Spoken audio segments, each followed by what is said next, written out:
ਵਰਿਆਮ ਸਿੰਘ ਸੰਧੂ ਦੀ ਕਹਾਣੀ ਜ਼ੰਜੀਰਾਂ। ਦੜਮ ਦੂ ਠਾ ਗੋਲੇ ਡਿੱਗਦੇ ਹਨ, ਭੁਚਾਲ ਜਿਹਾ ਆਉਂਦਾ ਹੈ, ਮਕਾਨ ਕੰਬਦੇ ਹਨ, ਦਰਵਾਜ਼ੇ ਖੜਕਦੇ ਹਨ। ਸਰਹੱਦ ਤੋਂ 2-2.5 ਮੀਲ ਦੀ ਵਿੱਥ 'ਤੇ ਇਹ ਮੇਰਾ ਪਿੰਡ ਹੈ, ਮੇਰੇ ਆਪਣੇ ਦੇਸ਼ ਵਿੱਚ। 25 ਸਾਲ ਪਹਿਲਾਂ ਇਸੇ ਸਰਹੱਦ ਤੋਂ 2-2.5 ਮੀਲ ਪਰੇ ਮੇਰਾ ਪਿੰਡ ਸੀ, ਮੇਰੇ ਆਪਣੇ ਦੇਸ਼ ਵਿੱਚ।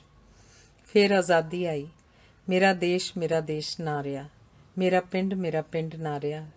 ਇੱਕ ਲੀਕ ਸਾਡੇ ਵਿਚਕਾਰ ਖਿੱਚ ਦਿੱਤੀ ਗਈ ਸੀ ਤੇ ਮੈਨੂੰ ਇਹ ਮੰਨਣ ਲਈ ਮਜਬੂਰ ਹੋਣਾ ਪਿਆ ਸੀ ਕਿ ਜਿਸ ਧਰਤੀ 'ਤੇ ਮੈਂ ਜੰਮਿਆ ਸਾਂ ਉਹ ਮੇਰੀ ਜਨਮ ਭੂਮੀ ਨਹੀਂ ਰਹੀ।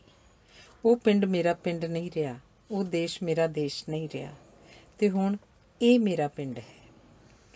ਪਿੰਡ ਜੋ ਲੜਾਈ ਲੱਗ ਜਾਣ ਤੇ ਤੋਪਾਂ ਦੀ ਮਾਰ ਹੇਠਾਂ ਆ ਜਾਣ ਕਰਕੇ ਰਾਤੋਂ ਰਾਤ ਖਾਲੀ ਹੋ ਗਿਆ ਸੀ। ਮੌਤ ਵਰਗੀ ਚੁੱਪ, ਕਾਲੀ ਘੁੱਪ, ਹਨੇਰਾ।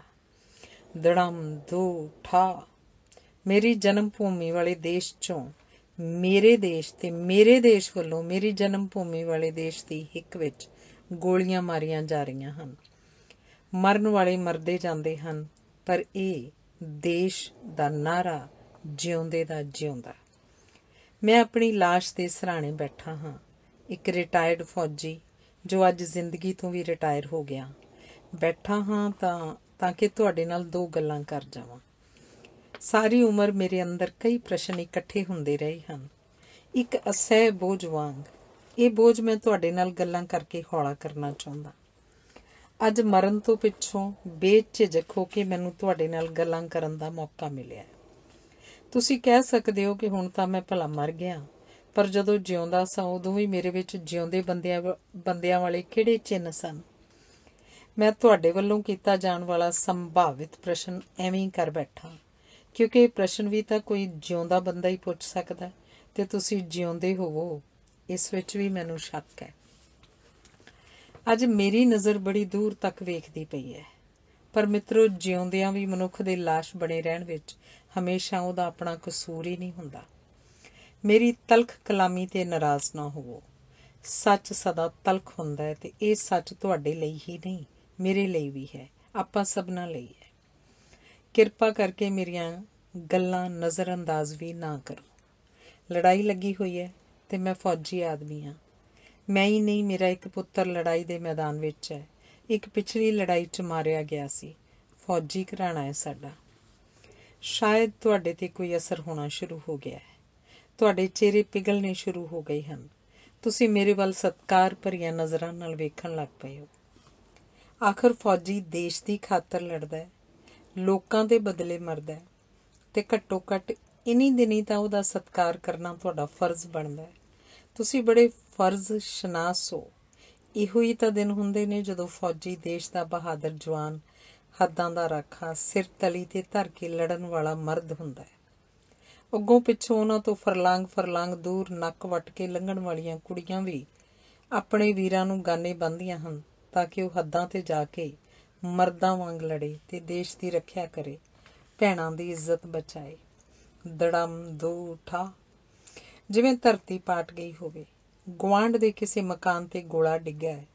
ਮੇਰੀ ਜਨਮ ਭੂਮੀ ਵਾਲੇ ਦੇਸ਼ 'ਚੋਂ ਆ ਕੇ, ਮੇਰੇ ਬਚਪਨ ਦੇ ਯਾਰ ਤੇ ਫੌਜ ਦੇ ਸਾਥੀ ਅਬਦੁੱਲੇ ਦੇ ਦੇਸ਼ 'ਚੋਂ ਆ ਕੇ, ਉਸ ਦੇਸ਼ 'ਚ ਜਿੱਥੇ ਮੇਰੀ ਮਾਂ ਤੇ ਮੇਰਾ ਸੁੱਚਾ ਵੀਰ ਸਦਾ ਦੀ ਨੀਂਦ ਸੁੱਤੇ ਪਏ ਹਨ, ਉਸ ਦੇਸ਼ 'ਚ ਜਿਸ ਦੇਸ਼ ਦੀ ਧਰਤੀ ਨੂੰ ਚੁੰਮ ਕੇ ਹਿੱਕ ਨਾਲ ਲਾਉਣ ਲਈ ਮੈਂ ਪਿਛਲੇ 25 ਸਾਲਾਂ ਤੋਂ ਤੜਪਦਾ ਰਿਹਾ, ਲੁੱਛਦਾ ਰਿਹਾ, ਜਿਸ ਦੇਸ਼ ਦੇ ਲਾਹੌਰ ਦੀਆਂ ਖੁੱਲ੍ਹੀਆਂ ਸੜਕਾਂ 'ਤੇ ਮੈਂ ਸੁਪਨਿਆਂ 'ਚ ਫਿਰਦਾ ਹਾਂ, ਜਿਸ ਲਾਹੌਰ ਵਿੱਚ ਮੈਂ ਤੇ ਅਬਦੁੱਲਾ ਇਕੱਠੇ ਭਰਤੀ ਹੋਣ ਗਏ ਸਾਂ, ਜਿਸ ਲਾਹੌਰ ਬਾਰੇ ਸਾਡੇ ਇਲਾਕੇ 'ਚ ਕਹਾਵਤ ਪ੍ਰਚਲਿਤ ਹੁੰਦੀ ਸੀ ਕਿ ਜਿਹਨੇ ਲਾਹੌਰ ਨਹੀਂ ਵੇਖਿਆ ਉਹ ਜੰਮਿਆ ਹੀ ਨਹੀਂ। ਤੇ ਇੱਧਰੋਂ ਵੀ ਉਸ ਧਰਤੀ 'ਤੇ ਗੋਲੇ ਡਿੱਗ ਰਹੇ ਹਨ, ਜਿੱਥੇ ਮੈਂ ਭੱਜ ਕੇ ਜਾਣਾ ਚਾਹੁੰਦਾ ਸਾਂ ਪਰ ਜਾ ਨਹੀਂ ਸਕਦਾ।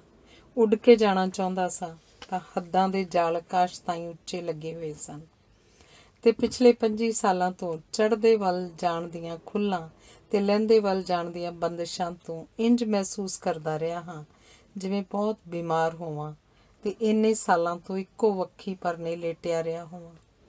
ਦੂਜੀ ਵੱਖੀ ਦੁਖਦੀ ਹੋਵੇ ਤਾਂ ਉਸ ਵੱਖੀ ਪਰਨੇ ਹੋ ਨਾ ਸਕਦਾ ਹੋਵਾਂ।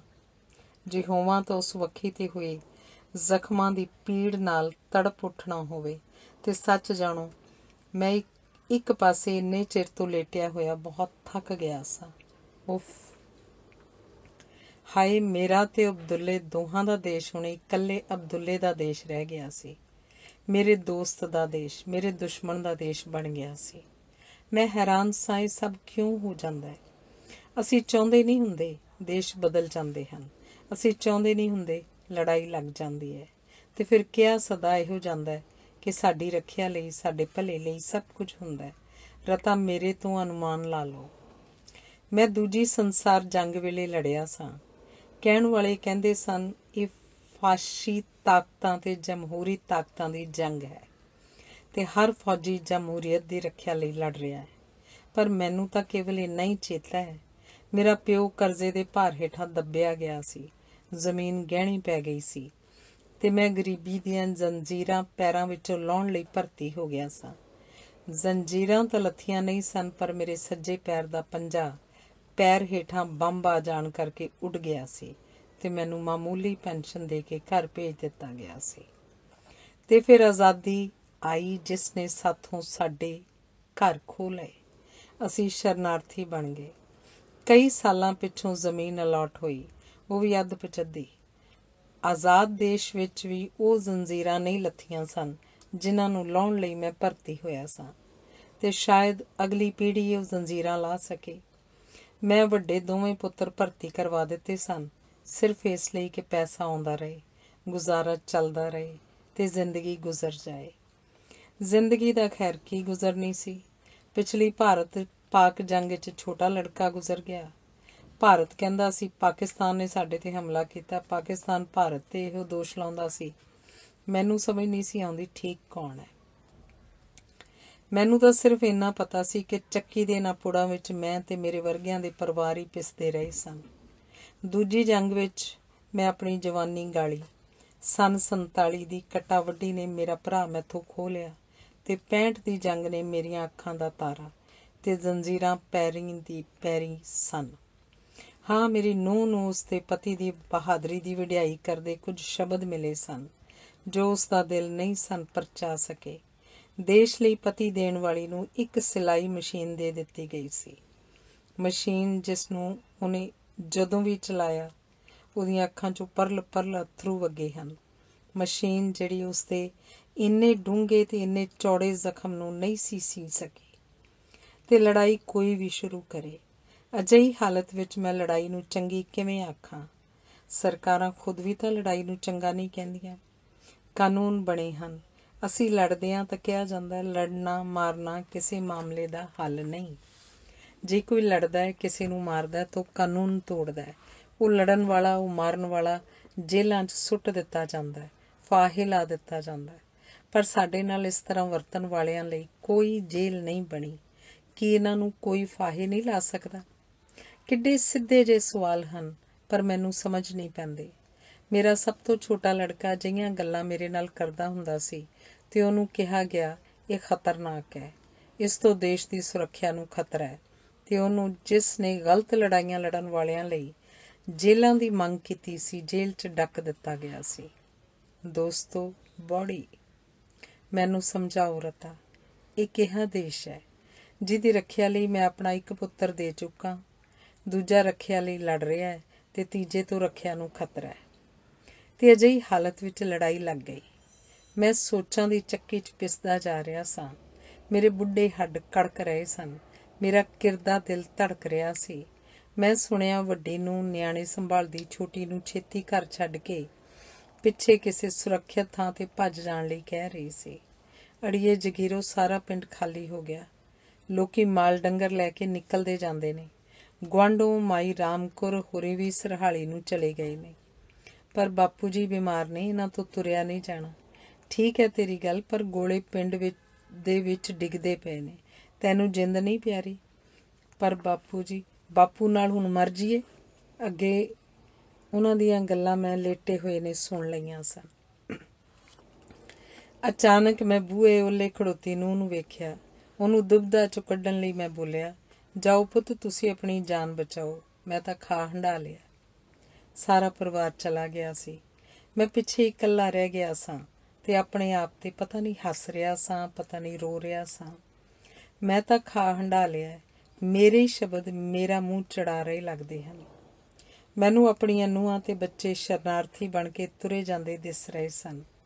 ਕਦੀ ਦੇਸ਼ ਦੀ ਵੰਡ ਸਮੇਂ ਸ਼ਰਨਾਰਥੀ ਬਣ ਕੇ ਆਉਂਦੇ ਰਾਤ ਦੇ ਹਨੇਰਿਆਂ 'ਚ ਖਾਲਾਂ 'ਚ ਰੀਂਗਦੇ ਪਰਿਵਾਰ ਦੀ ਯਾਦ ਆ ਰਹੀ ਸੀ।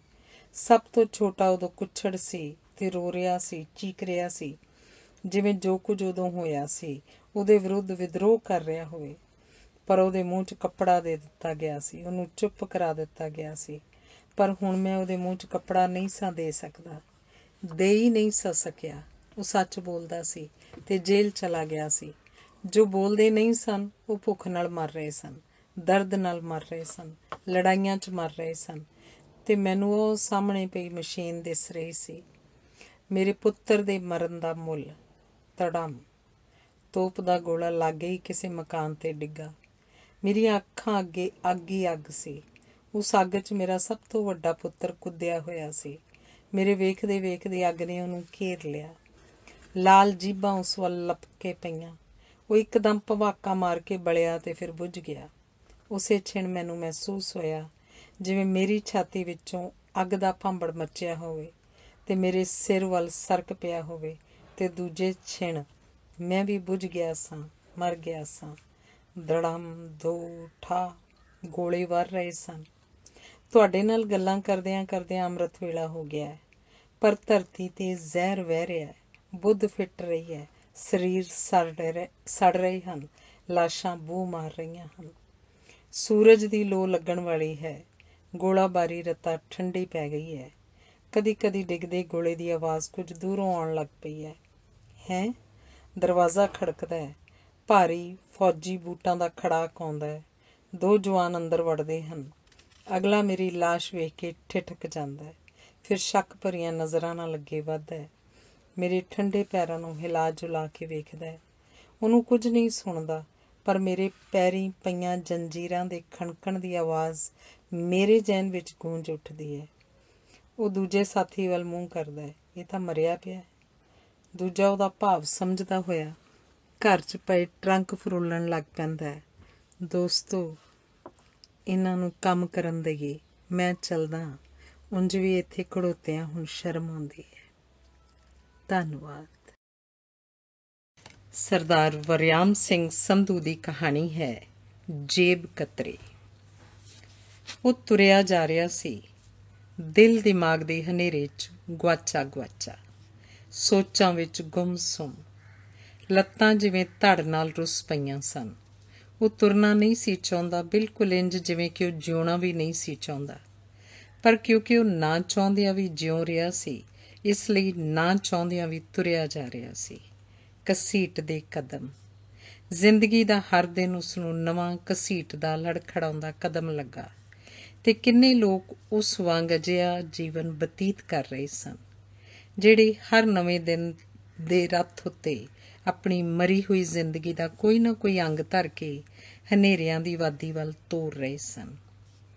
ਉਹ ਜਿਸ ਕਵੀ ਦੋਸਤ ਕੋਲ ਮਦਦ ਲੈਣ ਜਾ ਰਿਹਾ ਸੀ, ਉਹਦੀ ਆਰਥਿਕ ਹਾਲਤ ਬਾਰੇ ਸੋਚ ਕੇ ਉਸ ਆਪਣੇ ਆਪ ਨੂੰ ਝਾੜ ਪਾਈ।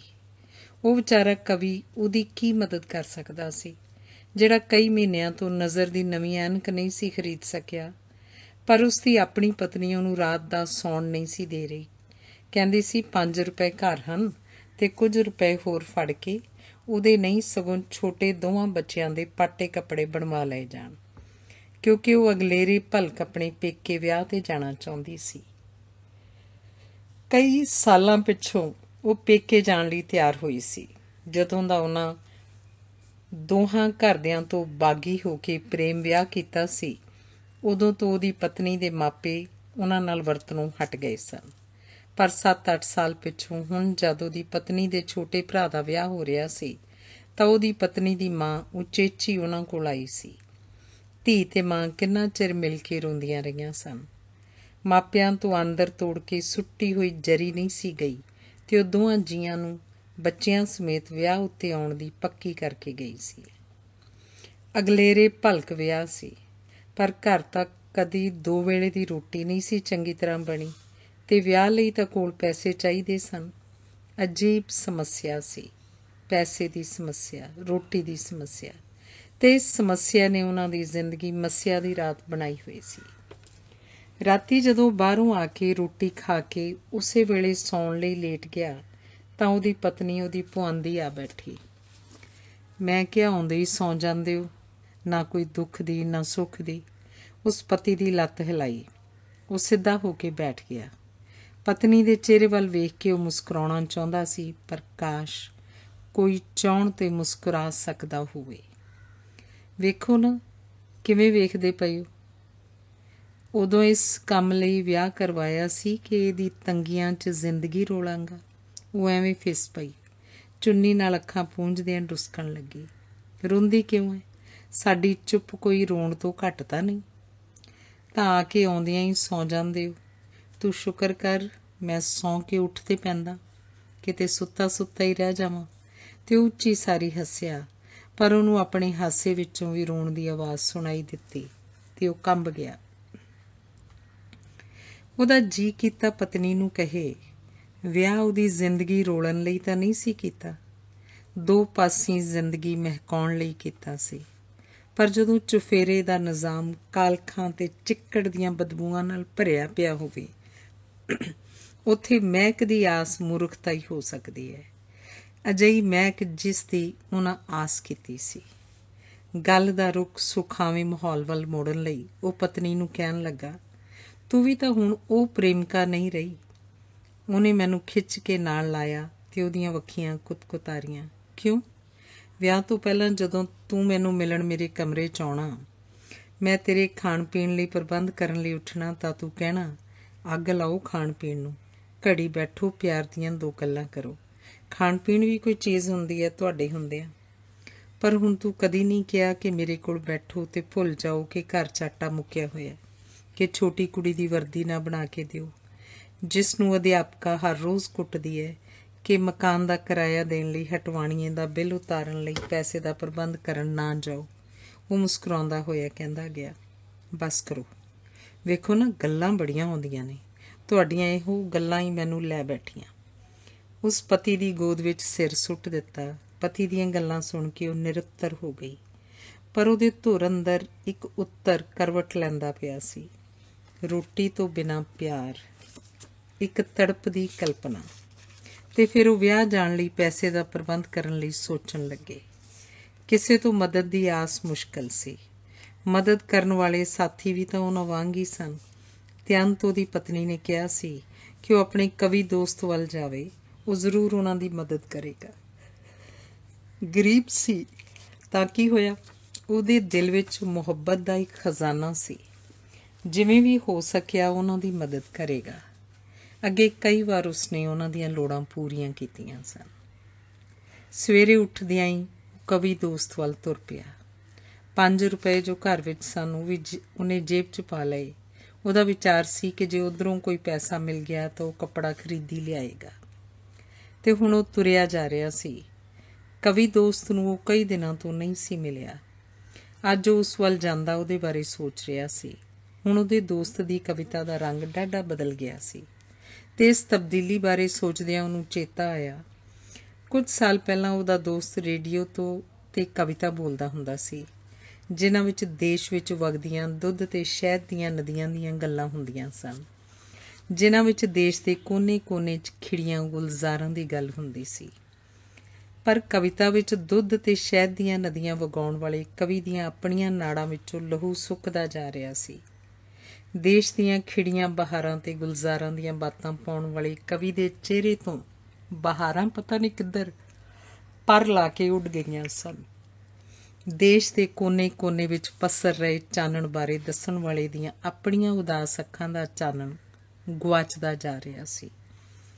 ਤੇ ਅੰਤ ਉਸ ਕਵੀ ਨੇ ਨਾੜਾਂ ਵਿੱਚੋਂ ਸੁੱਕਦੇ ਜਾਂਦੇ ਲਹੂ ਦੀਆਂ ਚੀਕਾਂ, ਚਿਹਰੇ ਦੀ ਕਾਲਖ ਵਿੱਚ ਸੜ ਰਹੀਆਂ ਬਹਾਰਾਂ ਦੇ ਤਰਲੇ, ਅੱਖਾਂ ਵਿੱਚ ਉਦਾਸ ਹਨੇਰੇ ਦੀਆਂ ਵੰਗਾਰਾਂ ਸੁਣ ਲਈਆਂ ਸਨ ਤੇ ਉਸ ਰੇਡੀਓ ਲਈ ਕਵਿਤਾ ਲਿਖਣੀ ਬੰਦ ਕਰ ਦਿੱਤੀ ਸੀ। ਇਹੋ ਜਿਹੀਆਂ ਸਭ ਕਵਿਤਾਵਾਂ ਉਸ ਸਾੜ ਦਿੱਤੀਆਂ ਸਨ ਤੇ ਹੁਣ ਉਹਦੀ ਕਵਿਤਾ ਦਾ ਰੁਖ ਬਦਲ ਗਿਆ ਸੀ।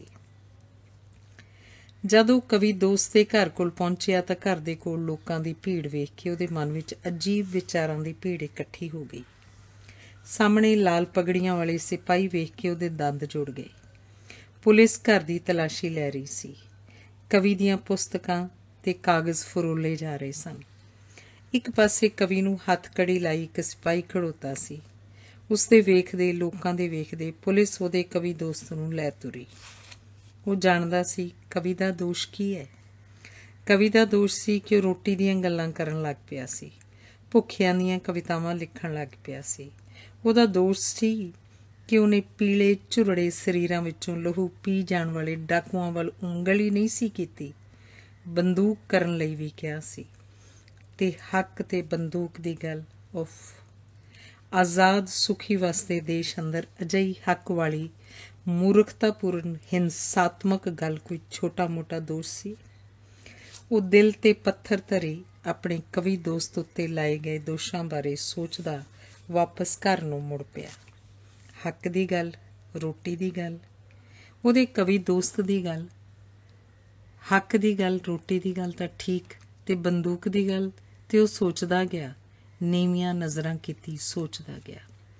ਤੇ ਜਦੋਂ ਉਹਨੇ ਨਜ਼ਰ ਉਠਾਈ, ਉਹਦੇ ਸਾਹਮਣੇ ਜਾਣੇ ਪਹਿਚਾਣੇ ਚਿਹਰੇ ਖੜੇ ਸਨ। ਉਸ ਵੇਖਿਆ ਇੱਕ ਉਹਨਾਂ ਦੇ ਹਲਕੇ ਦਾ ਮੈਂਬਰ ਸੀ ਜਿਹੜਾ ਵਿਧਾਨ ਸਭਾ ਵਿੱਚ ਉਹਨਾਂ ਦੇ ਹਿੱਤਾਂ ਦੀ ਰੱਖਿਆ ਕਰਨ ਲਈ ਚੁਣਿਆ ਗਿਆ ਸੀ। ਚੋਣਾਂ ਸਮੇਂ ਉਹਦੇ ਗਲ ਹੋਰ ਦਲ ਦੀ ਵਰਦੀ ਸੀ ਤੇ ਹੁਣ ਹੋਰ ਦਲ ਦੀ। ਪਰ ਦਲ ਬਦਲਣ ਨਾਲ ਕੀ ਫਰਕ ਪੈਂਦਾ ਹੈ? ਦਿਲ ਤਾਂ ਉਹ ਹੈ ਨਾ। ਵਿਧਾਨ ਸਭਾ ਦੇ ਮੈਂਬਰ ਦੇ ਨਾਲ ਹੀ ਉਹ ਧਾਰਮਿਕ ਵਿਦਿਅਕ ਸੰਸਥਾ ਦਾ ਪ੍ਰਧਾਨ ਸੀ, ਜਿਸ ਵਿੱਚ ਉਹ ਆਪ ਅਧਿਆਪਕ ਦੇ ਤੌਰ ਤੇ ਪੜ੍ਹਾ ਰਿਹਾ ਸੀ। ਜਿਸ ਪ੍ਰਧਾਨ ਨੇ ਪਹਿਲਾਂ ਉਹਨੂੰ ਵਾਲ ਕੱਟੇ ਹੋਣ ਕਰਕੇ ਨੌਕਰੀ ਨਹੀਂ ਸੀ ਦਿੱਤੀ, ਪਰ ਇਸ ਵਿਧਾਨ ਸਭਾ ਦੇ ਮੈਂਬਰ ਦੀ ਸਿਫਾਰਿਸ਼ ਨਾਲ ਉਹਦਾ ਕੰਮ ਬਣ ਗਿਆ ਸੀ। ਹੁਣ ਉਹ ਸੱਜਣ ਉਹਦੇ ਸਾਹਮਣੇ ਖੜੇ ਸਨ। ਉਹ ਆਜ਼ਾਦੀ ਦਿਨ ਮਨਾਉਣ ਲਈ ਉਗਰਾਹੀ ਕਰ ਰਹੇ ਸਨ।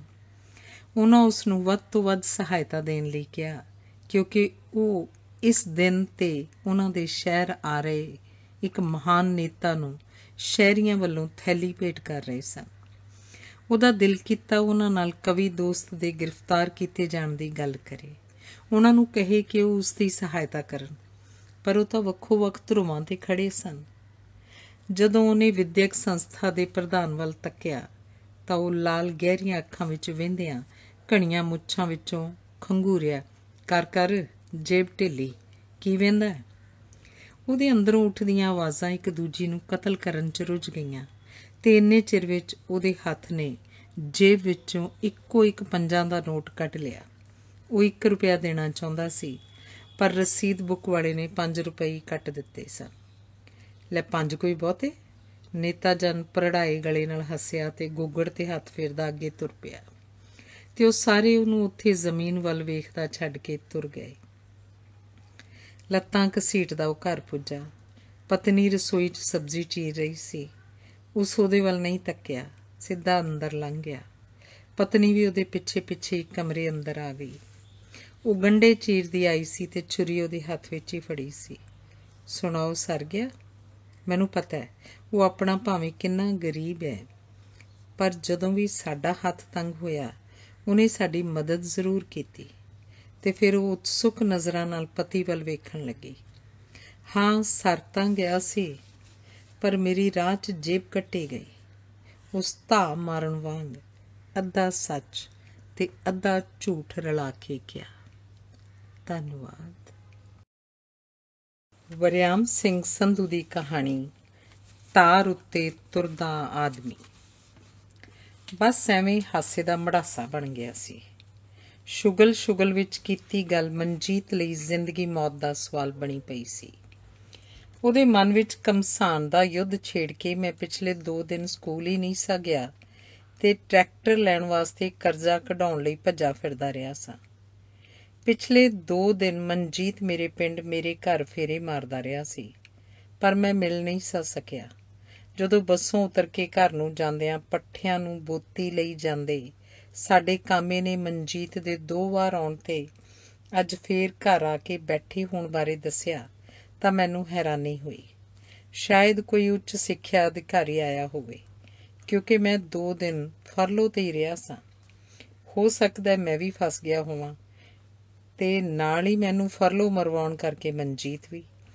ਮੈਨੂੰ BEO ਦਾ ਤਾਂ ਕੋਈ ਪਰਵਾਹ ਨਹੀਂ ਸੀ, ਉਹਦੇ ਨਾਲ ਤਾਂ ਆਪਣਾ ਬੋਤਲ ਮੁਰਗਾ ਚੱਲਦਾ ਸੀ ਤੇ ਬੋਤਲ ਮੁਰਗੇ ਨਾਲ ਸਾਡੀ ਦੋਹਾਂ ਜੀਆਂ ਦੀ ਨੌਕਰੀ ਤੇ ਘਰ ਦੀ ਵਾਹੀ ਬੜੇ ਆਰਾਮ ਨਾਲ ਚੱਲਦੀ ਸੀ। 2 ਕਾਮੇ ਰੱਖ ਕੇ ਛੋਟੇ ਭਰਾ ਦੀ ਮਦਦ ਨਾਲ ਮੈਂ ਬੜੀ ਚੰਗੀ ਵਾਹੀ ਤੋਰੀ ਹੋਈ ਸੀ। ਜਦੋਂ ਜੀਅ ਕਰਦਾ ਫਰਲੋ ਮਾਰ ਕੇ ਖੇਤਾਂ ਵਿੱਚ ਕੰਮ ਕਰਵਾਉਂਦਾ ਰਹਿੰਦਾ। ਮੇਰੀ ਪਤਨੀ ਵੀ ਮਰਜ਼ੀ ਨਾਲ ਪਿੰਡ ਦੇ ਸਕੂਲ ਜਾਂਦੀ ਆਉਂਦੀ, ਕਿਉਂਕਿ BEO ਤਾਂ ਆਪਣਾ ਬੰਦਾ ਸੀ। ਜੇ ਡਰ ਸੀ ਤਾਂ ਕਿਸੇ ਉੱਚ ਅਧਿਕਾਰੀ ਦੇ ਛਾਪਾ ਮਾਰਨ ਦਾ ਹੀ ਸੀ, ਪਰ ਮਨਜੀਤ ਲਈ ਤਾਂ BEO ਹੀ ਰੱਬ ਸੀ। ਮੈਨੂੰ ਕਾਮੇ ਦੇ ਪਿੱਛੇ ਥੋੜ੍ਹੀ ਵਿੱਥ ਤੇ ਤੁਰੇ ਆ ਰਹੇ ਛੋਟੇ ਭਰਾ ਤੋਂ ਪਤਾ ਲੱਗਾ ਕਿ ਉਹ ਮੇਰੇ ਰਾਹੀਂ ਬਲਬੀਰ ਨੂੰ ਮਿਲਣਾ ਚਾਹੁੰਦਾ ਸੀ, ਕੋਈ ਖਾਸ ਗੱਲ ਕਰਨ ਲਈ। ਮੇਰਾ ਛੋਟਾ ਭਰਾ ਮੁਸਕੜੀਆਂ ਹੱਸ ਰਿਹਾ ਸੀ। ਝੱਟ ਹੀ ਮੈਨੂੰ ਵੀ ਸਾਰੀ ਗੱਲ ਦੀ ਸਮਝ ਆ ਗਈ। ਮੇਰਾ ਕਿਸੇ ਅਧਿਕਾਰੀ ਦੇ ਆਉਣ ਵਾਲਾ ਸ਼ੱਕ ਤਾਂ ਦੂਰ ਹੋ ਗਿਆ, ਪਰ ਮਨਜੀਤ ਲਈ ਮੇਰੇ ਮਨ 'ਚ ਤਰਸ ਦੇ ਭਾਵ ਜਾਗ ਪਏ। ਉਹ ਪੁਰਾਣੇ ਉਰਦੂ ਪੜ੍ਹਾਉਣ ਵਾਲੇ ਮਾਸਟਰਾਂ ਦੇ ਕਹਿਣ ਮੁਤਾਬਕ ਮੇਰਾ ਨਾਇਬ ਮੁਦਰਸ ਸੀ। ਇਸ ਪ੍ਰਾਇਮਰੀ ਸਕੂਲ ਵਿੱਚ ਅਸੀਂ ਦੋਵੇਂ ਹੀ ਪੜ੍ਹਾਉਂਦੇ ਸਾਂ। ਉਮਰ ਵਿੱਚ ਭਾਵੇਂ ਉਹ ਮੇਰੇ ਨਾਲੋਂ ਵੱਡਾ ਸੀ, ਪਰ ਸਕੂਲ ਦੇ ਬੱਚੇ ਉਹਨੂੰ ਨਿੱਕਾ ਭਾਜੀ ਕਹਿ ਕੇ ਹੀ ਬੁਲਾਉਂਦੇ। ਕਈ ਸਾਲ ਉਹ ਅਨਟ੍ਰੇਨਡ ਅਧਿਆਪਕ ਦੇ ਤੌਰ 'ਤੇ ਕੰਮ ਕਰਦਾ ਰਿਹਾ ਸੀ। ਫਿਰ ਨੇੜੇ ਹੀ ਕਿਤੇ JBT ਯੂਨਿਟ ਚਾਲੂ ਹੋਇਆ ਤਾਂ ਉਹਨੇ ਟ੍ਰੇਨਿੰਗ ਪਾਸ ਕਰ ਲਈ।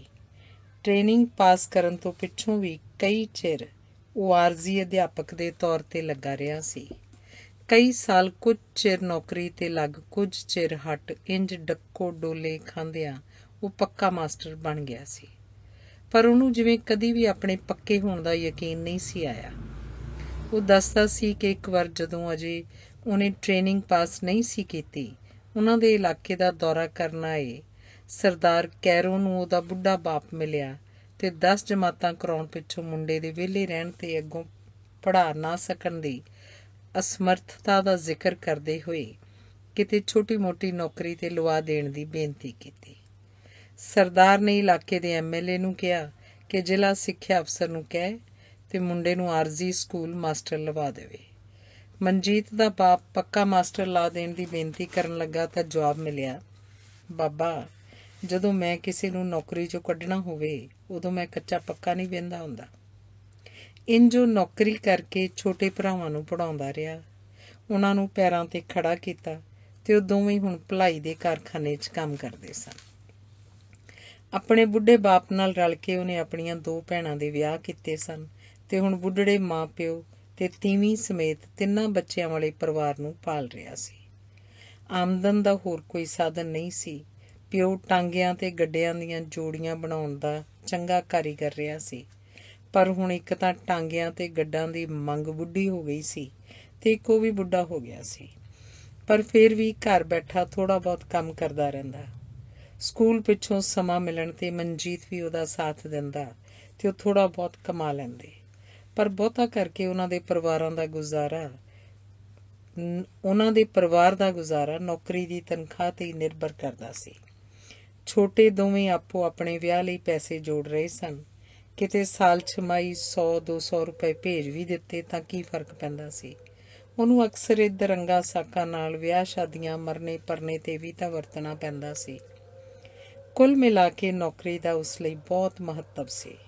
ਉਹ ਨਹੀਂ ਸੀ ਚਾਹੁੰਦਾ ਉਹਦੀ ਨੌਕਰੀ ਨੂੰ ਕਿਤੇ ਆਂਚ ਵੀ ਆਵੇ। ਨੌਕਰੀ ਤੋਂ ਬਿਨਾਂ ਆਪਣੇ ਜੀਵਨ ਦੀ ਕਲਪਨਾ ਕਰਕੇ ਉਹ ਕੰਬ ਜਾਂਦਾ। ਉਹ ਕੱਚੇ ਹੁੰਦਿਆਂ ਇੰਨੀ ਵਾਰ ਨੌਕਰੀ ਤੋਂ ਲੱਤ ਚੁੱਕਾ ਸੀ ਕਿ ਪੱਕਾ ਹੋਣ ਦੇ ਬਾਵਜੂਦ ਵੀ ਉਹਦੇ ਸਿਰ ਵਿੱਚ ਕੈਰੋਂ ਦੇ ਬੋਲ, ਬਾਬਾ, ਜਦੋਂ ਕਿਸੇ ਨੂੰ ਨੌਕਰੀ ਤੋਂ ਕੱਢਣਾ ਹੋਵੇ ਉਦੋਂ ਮੈਂ ਕੱਚਾ ਪੱਕਾ ਨਹੀਂ ਵਹਿੰਦਾ ਹੁੰਦਾ, ਗੂੰਜਦੇ ਰਹਿੰਦੇ ਸਨ। ਤੇ ਉਹਨੂੰ ਲੱਗਦਾ ਨੌਕਰੀ ਉਸ ਲਈ ਸਰਕਸ ਵਿਚਲੀ ਖੰਭਿਆਂ ਨਾਲ ਟੰਗੀ ਉਹ ਤਾਰ ਸੀ ਜਿਸ ਉੱਤੇ ਉਹ ਭਾਰ ਸਾਵਾਂ ਰੱਖ ਕੇ ਬੜੀ ਮੁਸ਼ਕਿਲ ਨਾਲ ਤੁਰ ਰਿਹਾ ਸੀ। ਉਹਨੂੰ ਹਰ ਵੇਲੇ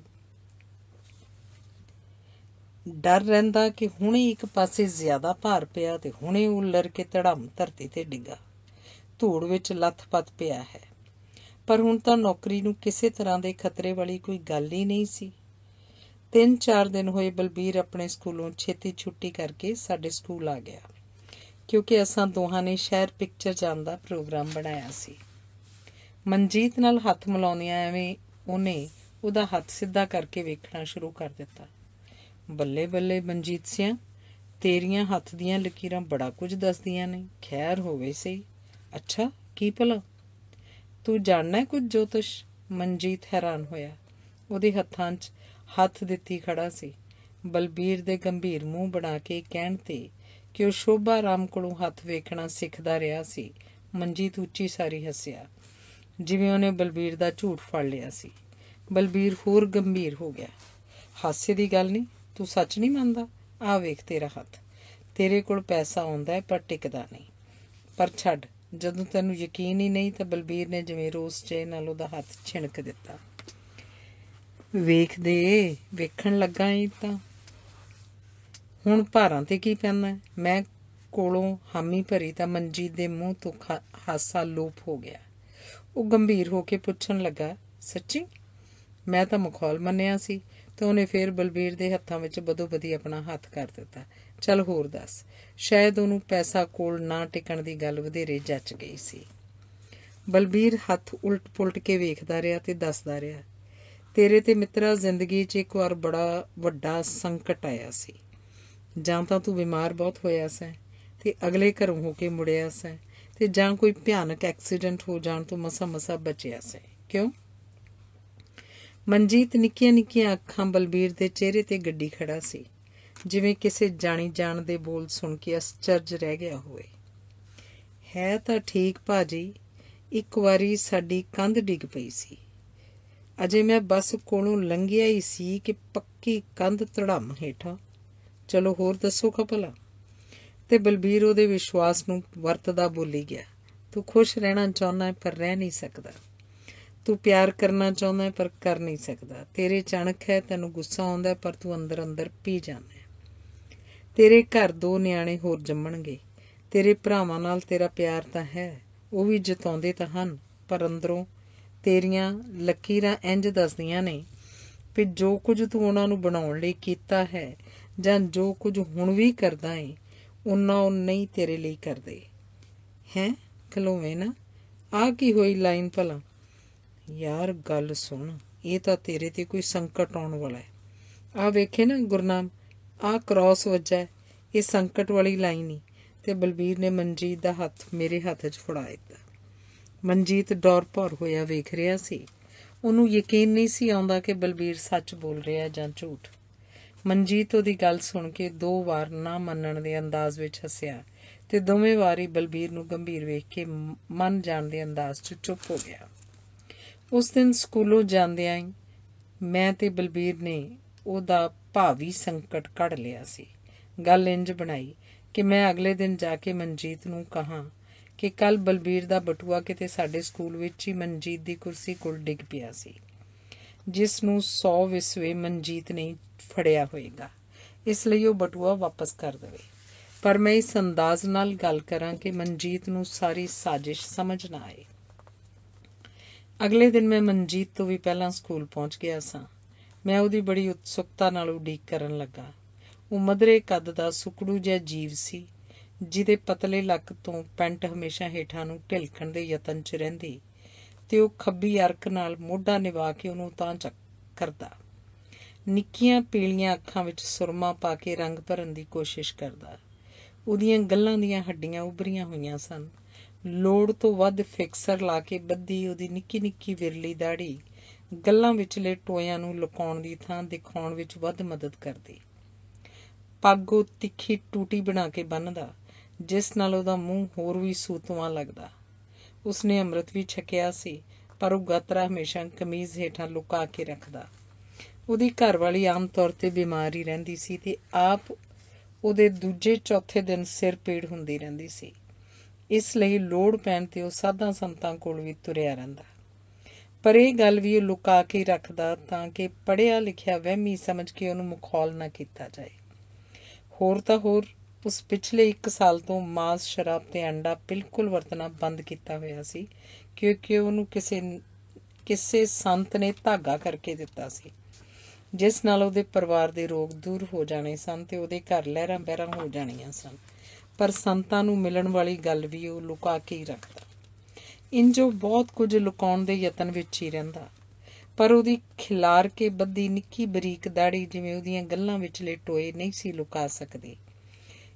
ਇੰਝ ਹੀ ਉਹਦੀਆਂ ਕੀਤੀਆਂ ਗੱਲਾਂ ਦਾ ਉਛਾੜ ਇੰਨਾ ਪਤਲਾ ਹੁੰਦਾ ਕਿ ਅੰਦਰਲਾ ਲੁਕਾਉਣ ਦੇ ਬਾਵਜੂਦ ਵੀ ਉਹਦਾ ਆਪਣਾ ਆਪ ਨੰਗਾ ਹੋ ਜਾਂਦਾ, ਭਾਵੇਂ ਉਹ ਆਪ ਹੀ ਪੱਕਾ ਮਾਸਟਰ ਲੱਗਣ ਤੱਕ ਦੇ ਸਾਰੇ ਹਾਲਾਤ ਦੱਸ ਚੁੱਕਾ ਸੀ।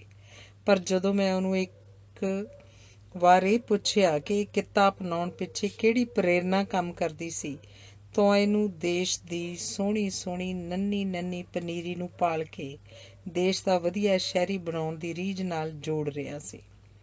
ਜਦੋਂ ਉਹਦੀ ਮਨਮਰਜ਼ੀ ਅਨੁਸਾਰ ਗੱਲ ਹੁੰਦੀ ਤਾਂ ਉਹਦੇ ਇੰਨੇ ਬੇਲੋੜੇ ਤੇ ਨਿੱਕੇ ਨਿੱਕੇ ਵਿਸਥਾਰ ਵਿੱਚ ਜਾਂਦਾ ਕਿ ਅਗਲਾ ਅੱਕ ਜਾਂਦਾ। ਮਸਲਨ ਇੱਕ ਵਾਰੀ ਉਹਦੇ ਛੁੱਟੀ ਵਾਲੇ ਦਿਨ ਆਪਣੇ ਭਰਾ ਨਾਲ ਸ਼ਹਿਰ ਜਾਣ ਦਾ ਹਾਲ ਪੁੱਛਣ ਤੇ ਉਹ 15 ਮਿੰਟ ਤੱਕ ਸਵੇਰੇ ਸਵਖਤੇ ਉੱਠ ਕੇ ਸ਼ਹਿਰ ਜਾਣ ਲਈ ਤਿਆਰ ਹੋਣ ਵਾਸਤੇ ਬਾਹਰੋਂ ਅੰਦਰੋਂ ਹੋ ਕੇ ਦਾਤਣ ਕਰਨ ਤੱਕ ਹੀ ਬੋਲੀ ਗਿਆ ਸੀ, ਤੇ ਮੈਂ ਉਹਨੂੰ ਹੱਸ ਕੇ ਕਿਹਾ ਸੀ ਕਿ ਉਹਦੇ ਸ਼ਹਿਰ ਜਾ ਕੇ ਵਾਪਸ ਆਉਣ ਦਾ ਵਿਸਥਾਰ ਸੁਣਦਿਆਂ ਆਦਮੀ ਆਪ ਸ਼ਹਿਰੋਂ ਹੋ ਕੇ ਵਾਪਸ ਆ ਸਕਦਾ ਸੀ। ਪਰ ਜਦੋਂ ਉਹਦੀ ਮਨਮਰਜ਼ੀ ਅਨੁਸਾਰ ਗੱਲ ਨਾ ਹੁੰਦੀ ਤਾਂ ਗੱਲ ਗੱਲ ਤੇ ਥਿੜਕਦਾ, ਉਹਨੂੰ ਸ਼ਬਦ ਨਾ ਉੜਦੇ, ਯੋਗ ਸ਼ਬਦਾਂ ਦੀ ਥਾਂ ਯੋਗ ਵੱਡੇ ਵੱਡੇ ਸ਼ਬਦਾਂ ਨੂੰ ਵਾਕਾਂ 'ਚ ਜੋੜ ਕੇ ਗੱਲ ਨੂੰ ਪ੍ਰਭਾਵਸ਼ਾਲੀ ਬਣਾਉਣ ਦਾ ਯਤਨ ਕਰਦਾ। ਪਰ ਠੀਕ ਥਾਂ ਤੇ ਨਾ ਹੋਣ ਕਰਕੇ ਜਿੱਥੇ ਵੱਡੇ ਵੱਡੇ ਸ਼ਬਦ ਆਪਣੀ ਕਿਸਮਤ ਨੂੰ ਰੋਂਦੇ, ਆਪਣੇ ਅਰਥ ਗੁਆ ਬਹਿੰਦੇ, ਉਥੇ ਅਗਲੇ ਦੇ ਪਿੜ ਪੱਲੇ ਵੀ ਕੁਝ ਨਾ ਪੈਂਦਾ। ਮੈਂ ਹੈਰਾਨ ਸਾਂ ਕਿ ਮਨਜੀਤ ਅਜੇ ਤੱਕ ਸਕੂਲ ਕਿਉਂ ਨਹੀਂ ਸੀ ਆਇਆ। ਉਹ ਤਾਂ ਐਨ ਵਕਤ ਸਿਰ ਸਕੂਲ ਪਹੁੰਚ ਜਾਂਦਾ ਸੀ। ਅੱਜ ਤਾਂ 15-20 ਮਿੰਟ ਉੱਤੇ ਬੀਤ ਗਏ ਸਨ, ਪਰ ਉਹ ਤਾਂ ਵਕਤ ਦਾ ਇੰਨਾ ਪਾਬੰਦ ਸੀ ਕਿ 2 ਮਿੰਟ ਦਾ ਫਰਕ ਵੀ ਨਹੀਂ ਸੀ ਪੈਣ ਦਿੰਦਾ, ਕਿਉਂਕਿ 2 ਮਿੰਟਾਂ ਦੇ ਫਰਕ ਦੇ ਉਹਨੂੰ ਹੱਥ ਲੱਗੇ ਹੋਏ ਸਨ। ਉਸ ਤੋਂ ਪਹਿਲਾਂ ਮੇਰੇ ਨਾਲ ਲਾਗਲੇ ਪਿੰਡ ਦੇ ਸਰਦਾਰਾਂ ਦੀ ਕੁੜੀ ਪੜ੍ਹਾਉਂਦੀ ਸੀ। ਸਰਦਾਰ ਉਹਨੂੰ ਆਪਣੇ ਪਿੰਡ ਲਿਜਾਣਾ ਚਾਹੁੰਦੇ ਸਨ। ਉਹਨਾਂ ਸਿੱਖਿਆ ਅਧਿਕਾਰੀਆਂ ਤੱਕ ਪਹੁੰਚ ਕੀਤੀ ਤਾਂ ਉਹਨਾਂ ਨੂੰ ਸਲਾਹ ਮਿਲੀ ਕਿ ਉਹਨਾਂ ਦੇ ਪਿੰਡ ਦੋਵੇਂ ਪੱਕੀਆਂ ਅਸਾਮੀਆਂ ਹੋਣ ਕਰਕੇ ਕਿਸੇ ਮਾਸਟਰ ਨੂੰ ਤਾਂ ਹੀ ਬਦਲਿਆ ਜਾ ਸਕਦਾ ਹੈ ਤੇ ਕੁੜੀ ਨੂੰ ਉਹਦੀ ਥਾਂ ਲਿਆਂਦਾ ਜਾ ਸਕਦਾ ਹੈ ਜੇ ਉਹ ਮਾਸਟਰ ਦੀ ਮਾੜੀ ਮੋਟੀ ਕੋਈ ਸ਼ਿਕਾਇਤ ਹੋਵੇ। ਉਸ ਸਕੂਲ ਵਿੱਚ ਮਨਜੀਤ ਹੈੱਡ ਟੀਚਰ ਸੀ। ਇੱਕ ਦਿਨ ਪੂਰੇ ਸਮੇਂ ਤੇ ਛੁੱਟੀ ਕਰਕੇ ਬੱਚਿਆਂ ਤੋਂ ਸਮਾਨ ਅੰਦਰ ਕਰਵਾ ਰਿਹਾ ਸੀ ਕਿ BO ਨੇ ਆ ਕੇ ਸਕੂਲ ਦੇ ਬਾਹਰਲੇ ਦਰਵਾਜ਼ੇ ਦੀ ਬੁਰਜੀ ਉੱਲੇ ਖੜੋ ਕੇ 5 ਮਿੰਟ ਘੜੀ ਪਿਛਾਂਹ ਕਰ ਲਈ ਤੇ ਜਾ ਕੇ ਮਨਜੀਤ ਦੀ ਜਵਾਬ ਤਲਬੀ ਕਰ ਲਈ ਕਿ ਉਹਨੇ ਛੁੱਟੀ ਦੇ ਸਮੇਂ ਤੋਂ 2 ਮਿੰਟ ਪਹਿਲਾਂ ਕਿਉਂ ਛੁੱਟੀ ਕਰ ਲਈ ਸੀ। ਮਨਜੀਤ ਨੇ ਬਥੇਰਾ ਕਿਹਾ ਕਿ ਉਹਦੀ ਘੜੀ ਤੇ ਟਾਈਮ ਹੋ ਚੁੱਕਾ ਸੀ। BO ਸਾਹਿਬ ਦੀ ਘੜੀ 'ਚ ਫਰਕ ਹੋ ਸਕਦਾ ਸੀ। ਉਹ ਅਜੇ ਸਕੂਲੋਂ ਗਿਆ ਵੀ ਤਾਂ ਕਿਹੜਾ ਸੀ, ਪਰ ਅਫਸਰ ਤਾਂ ਨਾ ਮੰਨਣ ਦੀ ਨੀਅਤ ਨਾਲ ਆਇਆ ਸੀ। ਉਸ ਤੋਂ ਹਫ਼ਤੇ ਪਿੱਛੋਂ ਉਹਦੀ ਸ਼ਿਕਾਇਤੀ ਬਦਲੀ ਮੇਰੇ ਸਕੂਲ ਹੋ ਗਈ ਤੇ ਕੁੜੀ ਉਹਦੀ ਥਾਂ ਚਲੀ ਗਈ। ਮੇਰੇ ਕੋਲ ਆ ਕੇ ਉਹ BO ਨੂੰ ਗਾਲਾਂ ਦਿੰਦਾ ਰਹਿੰਦਾ। ਮੈਂ ਭਾਜੀ ਉਹਨੂੰ ਆਖਿਆ, ਤੂੰ ਮੇਰੇ ਨਾਲ ਇਨਸਾਫ ਨਹੀਂ ਕੀਤਾ। ਵੇਖੀ ਮਹਾਰਾਜ ਕੀਤੇ ਦੀ ਸਜ਼ਾ ਦਿੰਦਾ ਭਾਜੀ। ਐਵੇਂ ਵਿਚਾਰੇ ਕਿਸੇ ਭਲੇ ਮਾਨਸ ਨੂੰ ਰਗੜੀ ਜੋ ਤਕੜੇ ਜੋ ਮਰਜ਼ੀ ਕਰਨ। ਮੈਂ ਤੇ ਭਾਜੀ ਜਦੋਂ ਮੈਨੂੰ ਆਂਦਾ ਆ ਜੋ ਹੋਇਆ ਠੀਕ ਹੋਇਆ। ਮੈਂ ਕਿਹਾ ਪੁੱਤ ਮੌਕਾ ਆ ਲੈਣ ਦੇ ਕਿਤੇ, ਵੇਖੀ ਫਿਰ। ਮੈਂ ਮਨ 'ਚ ਆਖਿਆ ਆ ਤੇ ਦਰਅਸਲ ਉਹ ਬਹੁਤੀਆਂ ਗੱਲਾਂ ਮਨ 'ਚ ਹੀ ਆਖਦਾ ਸੀ ਤੇ ਮਨ ਤੋਂ ਬਾਹਰ ਕੀਤੀ ਉਹਦੀ ਗੱਲ ਦਾ ਮਨ 'ਚ ਆਖੀ ਉਹਦੀ ਗੱਲ ਨਾਲ ਟਾਕਰਾ ਕੀਤਾ ਜਾਂਦਾ ਤਾਂ ਮੁਸਕਰਾਉਂਦੇ ਅਰਥ ਲਿਸ਼ਕ ਉੱਠਦੇ। ਜਿਵੇਂ ਸਕੂਲ ਬਿਲਕੁਲ ਸਮੇਂ ਸਿਰ ਆਉਣ ਦੀ ਉਹਦੀ ਗੱਲ ਸੀ। ਮੈਂ ਉਹਨੂੰ ਕਿਹਾ ਹੋਇਆ ਸੀ ਕਿ ਆਪਾਂ ਰਲ ਕੇ ਸਕੂਲ ਦਾ ਕੰਮ ਚਲਾਉਣਾ। ਤੂੰ ਮੇਰੇ ਹੁੰਦਿਆਂ ਫਿਕਰ ਨਾ ਕਰ, ਜਦੋਂ ਮਰਜ਼ੀ ਆ, ਜਦੋਂ ਮਰਜ਼ੀ ਜਾ। ਇਹ ਵੀ ਕੀ ਹੋਇਆ ਬੱਚਾ ਕੋਈ ਸਕੂਲ ਆਇਆ ਨਾ ਹੋਵੇ ਤੇ ਮਾਸਟਰ 7 ਵਜੇ ਕੁਰਸੀ ਡਾਹ ਕੇ ਆ ਬੈਠੇ ਜਿਵੇਂ ਘਰ ਵਾਲੀ ਨੇ ਰਾਤੀ ਕੁੱਟਿਆ ਹੁੰਦਾ।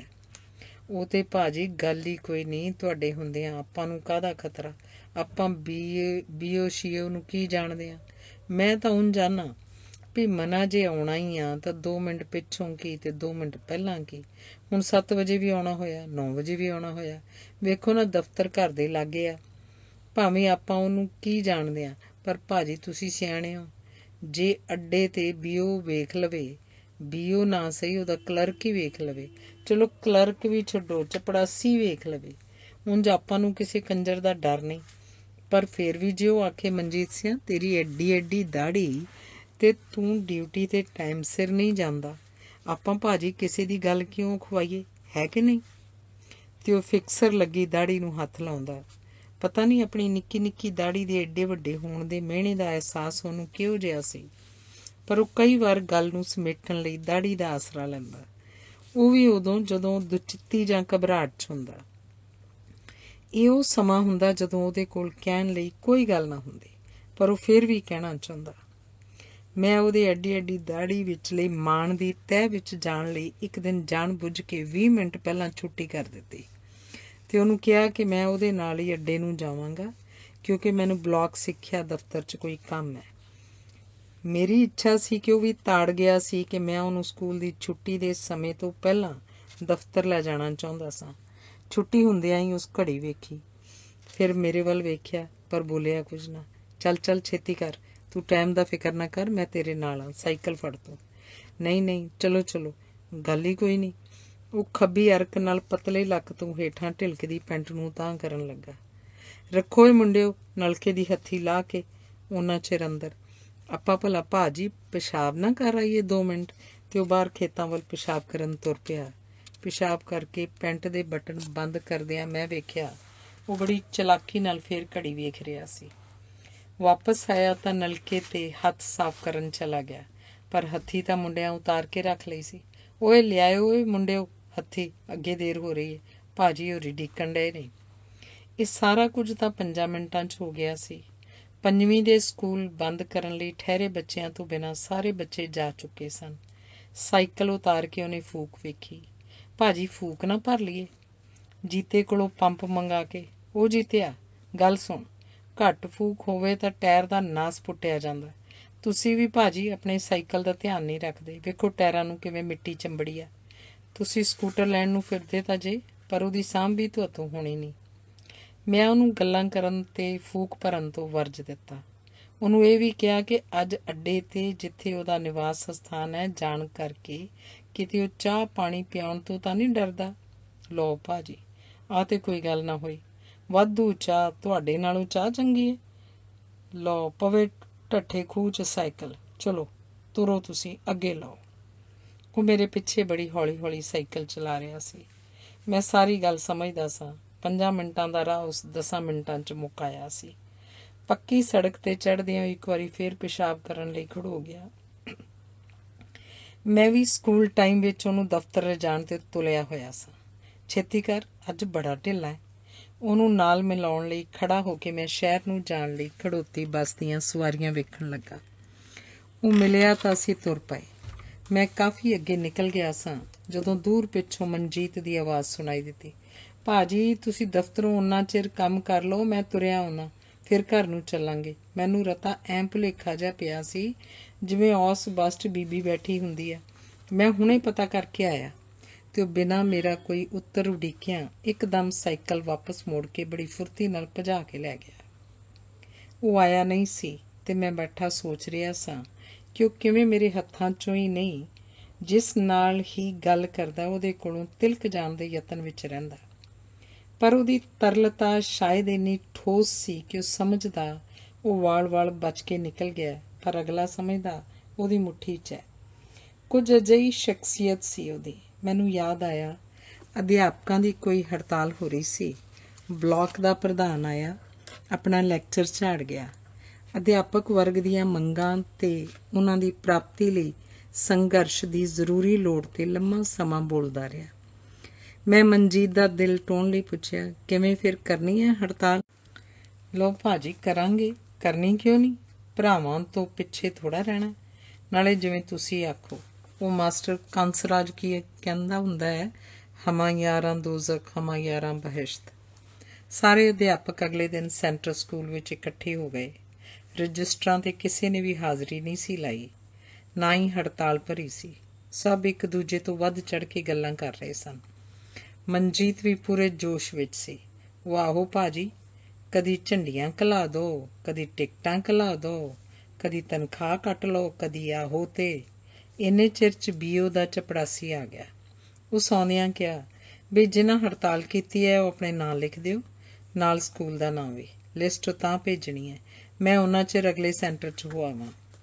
ਉਹ ਗਿਆ ਤਾਂ ਮਨਜੀਤ ਨੇ ਮੈਨੂੰ ਇਸ਼ਾਰੇ ਨਾਲ ਪਾਸੇ ਸੱਦਿਆ। ਉਹਦਾ ਚਿਹਰਾ ਜੋ ਘੜੀ ਪਹਿਲਾਂ ਜੋਸ਼ 'ਚ ਆ ਰਿਹਾ ਸੀ, ਕੁਮਲਾਇਆ ਹੀ ਨਹੀਂ, ਇੱਕ ਤਰ੍ਹਾਂ ਧੁਆਂਖਿਆ ਪਿਆ ਸੀ। ਮੈਂ ਪੁੱਛਿਆ ਤਾਂ ਕਹਿਣ ਲੱਗਾ, ਭਾਜੀ ਮੇਰੇ ਤਾਂ ਢਿੱਡ ਪੀੜ ਜੀ ਹੋਣ ਲੱਗ ਪਈ। ਕਿਵੇਂ ਕਰਨਾ ਫਿਰ ਹੁਣ? ਉਹ ਰਾਜ ਦੀ ਗੱਲ ਪੁੱਛ ਰਿਹਾ ਸੀ। ਬਸ 48 ਦੇ ਨਾਂ ਲਿਖ ਕੇ ਭੇਜ ਦਿੰਦੇ ਹਾਂ, ਹੋਰ ਕੀ। ਅੱਛਾ, ਉਹ ਨਿੰਮੋ ਝੂਣਾ ਜਿਹਾ ਹੋ ਗਿਆ। ਸ਼ਾਇਦ ਉਹਨੂੰ ਨਿਕਲਣ ਲਈ ਕੋਈ ਰਾਹ ਨਹੀਂ ਸੀ ਮਿਲਿਆ। ਮੈਂ ਆ ਕੇ ਬੈਠ ਗਿਆ ਤਾਂ ਉਹ ਪਰੇ ਕੰਧ ਉਹਲੇ ਪਿਸ਼ਾਬ ਕਰਨ ਤੁਰ ਪਿਆ। ਅੱਧੇ ਘੰਟੇ ਤੱਕ ਜਦੋਂ ਨਾ ਮੁੜਿਆ ਤਾਂ ਮੈਂ ਕਿਹਾ, ਬਈ ਮਨਜੀਤ ਸਿੰਘ ਕਿੱਥੇ ਆ? ਇੰਨੇ ਚਿਰ 'ਚ ਗਿਆਨੀ ਹਰਦੀਪ ਸਿੰਘ ਸੈਂਟਰ ਪ੍ਰਧਾਨ ਅੰਦਰੋਂ ਹੱਥ ਵਿੱਚ ਰਜਿਸਟਰ ਫੜੀ ਬਾਹਰ ਆਇਆ। ਬਈ ਮਨਜੀਤ ਸਿੰਘ ਕਹਿੰਦਾ ਮੈਂ ਹਾਜ਼ਰੀ ਲਾ ਕੇ ਘਰ ਨੂੰ ਜਾਣਾ। ਮੈਂ ਬੜਾ ਸਮਝਾਇਆ, ਉਹ ਰੱਟਾ ਪਾ ਕੇ ਬੈਠਾ। ਉਹਨੇ ਇੱਕ ਤਰ੍ਹਾਂ ਮੁਕੱਦਮਾ ਪੰਚਾਇਤ ਦੇ ਹਵਾਲੇ ਕਰ ਦਿੱਤਾ ਸੀ। ਇੰਨੇ ਚਿਰ 'ਚ ਮਨਜੀਤ ਵੀ ਦਰਵਾਜ਼ੇ ਉਹਲਿਓਂ ਬਾਹਰ ਨਿਕਲ ਆਇਆ। ਉਹ ਇੱਕ ਪਲ ਤਾਂ ਸਾਰੇ ਅਧਿਆਪਕਾਂ ਵੱਲ ਵੇਖ ਕੇ ਝਿਜਕਿਆ, ਪਰ ਦੂਜੇ ਪਲ ਹੀ ਕੀ ਮੇਰੀ ਟੰਗ ਤੋੜ ਦੇਣਗੇ ਸੋਚ ਕੇ ਉਹਦਾ ਕਮਲਾਇਆ ਚਿਹਰਾ ਫਿਰ ਜੋਸ਼ 'ਚ ਆ ਉੱਠਿਆ। ਪਰ ਐਤਕੀ ਦਾ ਜੋਸ਼ ਪਹਿਲੀ ਕਿਸਮ ਦੇ ਜੋਸ਼ ਨਾਲੋਂ ਵੱਖਰਾ ਸੀ। ਸਾਰੇ ਉਹਨੂੰ ਸਮਝਾਉਣ ਲੱਗੇ ਕਿ ਉਹ ਇਸ ਤਰ੍ਹਾਂ ਨਾ ਕਰੇ। ਸਾਰਿਆਂ ਨਾਲ ਜੋ ਬੀਤੇਗੀ ਉਹਦੇ ਨਾਲ ਕੁਝ ਵੱਖਰਾ ਉਸ ਨਾਲ ਨਹੀਂ ਹੁੰਦਾ। ਪਰ ਉਹ ਬੋਲੀ ਜਾ ਰਿਹਾ ਸੀ, ਮੈਂ ਢਿੱਡ ਪੀੜ ਨਾਲ ਮਰਨ ਡਿਆ, ਮੈਂ ਘਰ ਨੂੰ ਜਾਣਾ। ਸਾਰਿਆਂ ਨੇ ਉਹਨੂੰ ਘਰ ਜਾਣ ਤੇ ਦਵਾਈ ਖਾਣ ਲਈ ਕਿਹਾ, ਪਰ ਉਹਦੀ ਤਾਂ ਸਮੱਸਿਆ ਹੀ ਹੋਰ ਸੀ। ਭਾਜੀ, ਮੈਂ ਹਾਜ਼ਰੀ ਨਾ ਲਾ ਕੇ ਗਿਆ, ਤੁਹਾਡਾ ਕੀ ਪਤਾ ਪਿੱਛੋਂ ਸਾਰੇ ਹਾਜ਼ਰੀ ਲਾ ਕੇ ਚਲੇ ਜਾਓ ਤੇ ਮੇਰੀ ਹੜਤਾਲ ਰਹਿ ਜਾਏ। ਅੱਗੇ ਪਿਛਲੀ ਵਾਰ ਸਾਡੇ ਬਲਾਕ ਦੇ ਲੀਡਰਾਂ ਨੇ ਆਪ ਪਿੱਛੋਂ ਹਾਜ਼ਰੀਆਂ ਲਾ ਲਈਆਂ ਸਨ। ਭਾਜੀ, ਆਪਾਂ ਨੂੰ ਨਹੀਂ ਪਤਾ, ਆਪਾਂ ਤਾਂ ਹਾਜ਼ਰੀ ਲਾਵਾਂਗੇ। ਆਪਾਂ ਵੇਖੇ ਨੇ ਵੱਡੇ ਸੋਧਵਾਦੀ। ਆਹੋ, ਤੇ ਆਪਾਂ ਤੇ ਤੁਹਾਡਾ ਕੀ ਪਤਾ? ਪਤਾ ਨਹੀਂ। ਸੋਧਵਾਦੀ ਸ਼ਬਦ ਉਹ ਕ੍ਰਾਂਤੀਕਾਰੀਆਂ ਦੀ ਥਾਂ ਵਰਤ ਰਿਹਾ ਸੀ ਜਾਂ ਹੋਰ ਕਿਸੇ ਥਾਂ, ਪਰ ਉਹ ਬਦੋ ਬਦੀ ਹਾਜ਼ਰੀ ਲਾ ਕੇ ਸਾਈਕਲ ਫੜ ਕੇ ਤੁਰ ਗਿਆ। ਪਤਾ ਨਹੀਂ ਉਹਦੀ ਢਿੱਡ ਪੀੜ ਹਟ ਗਈ ਸੀ ਜਾਂ ਨਹੀਂ, ਪਰ ਉਹਦੇ ਸਾਈਕਲ ਦੀ ਚਾਲ 'ਚ ਰਵਾਨਗੀ ਸੀ। ਮੈਂ ਕੁਰਸੀ 'ਤੇ ਬੈਠਾ ਮਨਜੀਤ ਬਾਰੇ ਸੋਚੀ ਜਾ ਰਿਹਾ ਸਾਂ। ਬੱਚੇ ਜਮਾਤਾਂ 'ਚ ਬੈਠੇ ਸਨ ਤੇ ਮਨੀਟਰ ਕੰਮ ਕਰਵਾ ਰਹੇ ਸਨ। ਮੈਂ ਮੁੰਡਿਆਂ ਤੋਂ ਹੀ ਪੁੱਛਿਆ ਕਿ ਕਿਤੇ ਮਨਜੀਤ ਸਿੰਘ ਉਹਨਾਂ ਨੂੰ ਆਪਣੇ ਦੇਰ ਨਾਲ ਆਉਣ ਬਾਰੇ ਜਾਂ ਕੋਈ ਹੋਰ ਗੱਲ ਕਹਿ ਗਿਆ ਹੋਵੇ। ਮੁੰਡਿਆਂ ਨੇ ਇਸ ਸੰਬੰਧੀ ਤਾਂ ਕੁਝ ਨਾ ਦੱਸਿਆ, ਪਰ ਇੱਕ ਹੋਰ ਨਵੀਂ ਦਿਲਚਸਪ ਖਬਰ ਸੁਣਾਈ। ਉਹ ਇਹ ਸੀ ਕਿ ਕੱਲ੍ਹ ਸਾਡੇ ਜਾਣ ਤੋਂ ਪਿੱਛੋਂ ਮਨਜੀਤ ਸਿੰਘ ਕਿਸੇ ਕਾਰਨ ਖਿਝਿਆ ਹੋਇਆ ਸੀ। 5 ਜਮਾਤਾਂ ਨੂੰ ਇਕੱਲੇ ਕੋਲੋਂ ਸਾਂਭਣਾ ਵੀ ਔਖਾ ਹੋ ਰਿਹਾ ਸੀ। ਮੁੰਡੇ ਰੌਲਾ ਪਾ ਰਹੇ ਸਨ। ਉਹ ਗੁੱਸੇ 'ਚ ਉੱਠਿਆ ਤੇ ਜਿਹੜੇ ਗੱਲਾਂ ਕਰਦੇ ਦਿਸੇ ਉਹਨਾਂ ਦੇ 2-2 ਖੜਕਾਤੀਆਂ। ਥਾਣੇਦਾਰ ਵੈਸੇ ਦੀ ਕੁੜੀ ਗੁੱਡੋ ਨੂੰ ਰਤਾ ਜ਼ੋਰ ਨਾਲ ਵੱਜ ਗਈ। ਉਹ ਰੋਂਦੀ ਰੋਂਦੀ ਮਾਸਟਰ ਨੂੰ ਗਾਲਾਂ ਕੱਢਣ ਲੱਗ ਪਈ। ਹੈ ਹਾਏ, ਮਰ ਜੇ, ਮੜੀਆਂ 'ਚ ਪੈ ਕੇ ਜਾਏ ਸੜ, ਮੈਂ ਆਪਣੇ ਭਾਪੇ ਨੂੰ ਲਿਆਉਂਦੀ ਹਾਂ। ਤੇ ਉਹ ਰੋਂਦੀ ਰੋਂਦੀ ਮਨਜੀਤ ਦੇ ਰੋਕਦਿਆਂ ਘਰ ਨੂੰ ਦੌੜ ਗਈ। ਮਨਜੀਤ ਦਾ ਹੌਸਲਾ ਨਾ ਪਿਆ ਕਿ ਉਹ ਉਹਨੂੰ ਰੋਕ ਕੇ 2 ਚਪੇੜਾ ਮਾਰ ਕੇ ਗਾਲਾਂ ਦੇਣ ਤੋਂ ਰੋਕ ਸਕੇ। ਮੁੰਡੇ ਗੱਲ ਸੁਣਾ ਕੇ ਹੱਸ ਰਹੇ ਸਨ ਤੇ ਮੈਂ ਵੀ ਉਹਨਾਂ ਨਾਲ ਸ਼ਾਮਲ ਸਾਂ ਕਿ ਇੰਨੇ ਚਿਰ ਵਿੱਚ ਮਨਜੀਤ ਦੂਰੋਂ ਬੜੀ ਤੇਜ਼ੀ ਨਾਲ ਦੂਹ ਸਾਈਕਲ ਚਲਾਉਂਦਾ ਆ ਰਿਹਾ ਸੀ। ਸਕੂਲ ਅੰਦਰ ਵੜਦਿਆਂ ਹੀ ਉਹ ਸਾਈਕਲ ਤੋਂ ਉਤਰਿਆ। ਮੁੰਡਿਆਂ ਸਕੂਲ ਪ੍ਰਣਾਮ ਕਰਕੇ ਸਾਈਕਲ ਫੜ ਲਿਆ ਤੇ ਉਹ ਮੁੜਕਾ ਪੂੰਝਦਾ, ਦਾੜੀ ਸਵਾਰਦਾ ਮੇਰੇ ਵੱਲ ਵੇਖ ਕੇ ਮੁਸਕਰਾਉਂਦਾ ਬੋਲਿਆ, ਅੱਜ ਤੇ ਭਾਜੀ ਬੜਾ ਟੌਰ ਆ ਤੁਹਾਡਾ, ਬੜੀ ਵਧੀਆ ਪੱਗ ਬੱਧੀ ਜੇ ਉੱਚੀ ਸਾਰੀ, ਐਂ ਦੂਰੋਂ ਆਪਣੇ ਬੀਓ ਵਰਗੀ ਲੱਗਦੀ ਸੀ।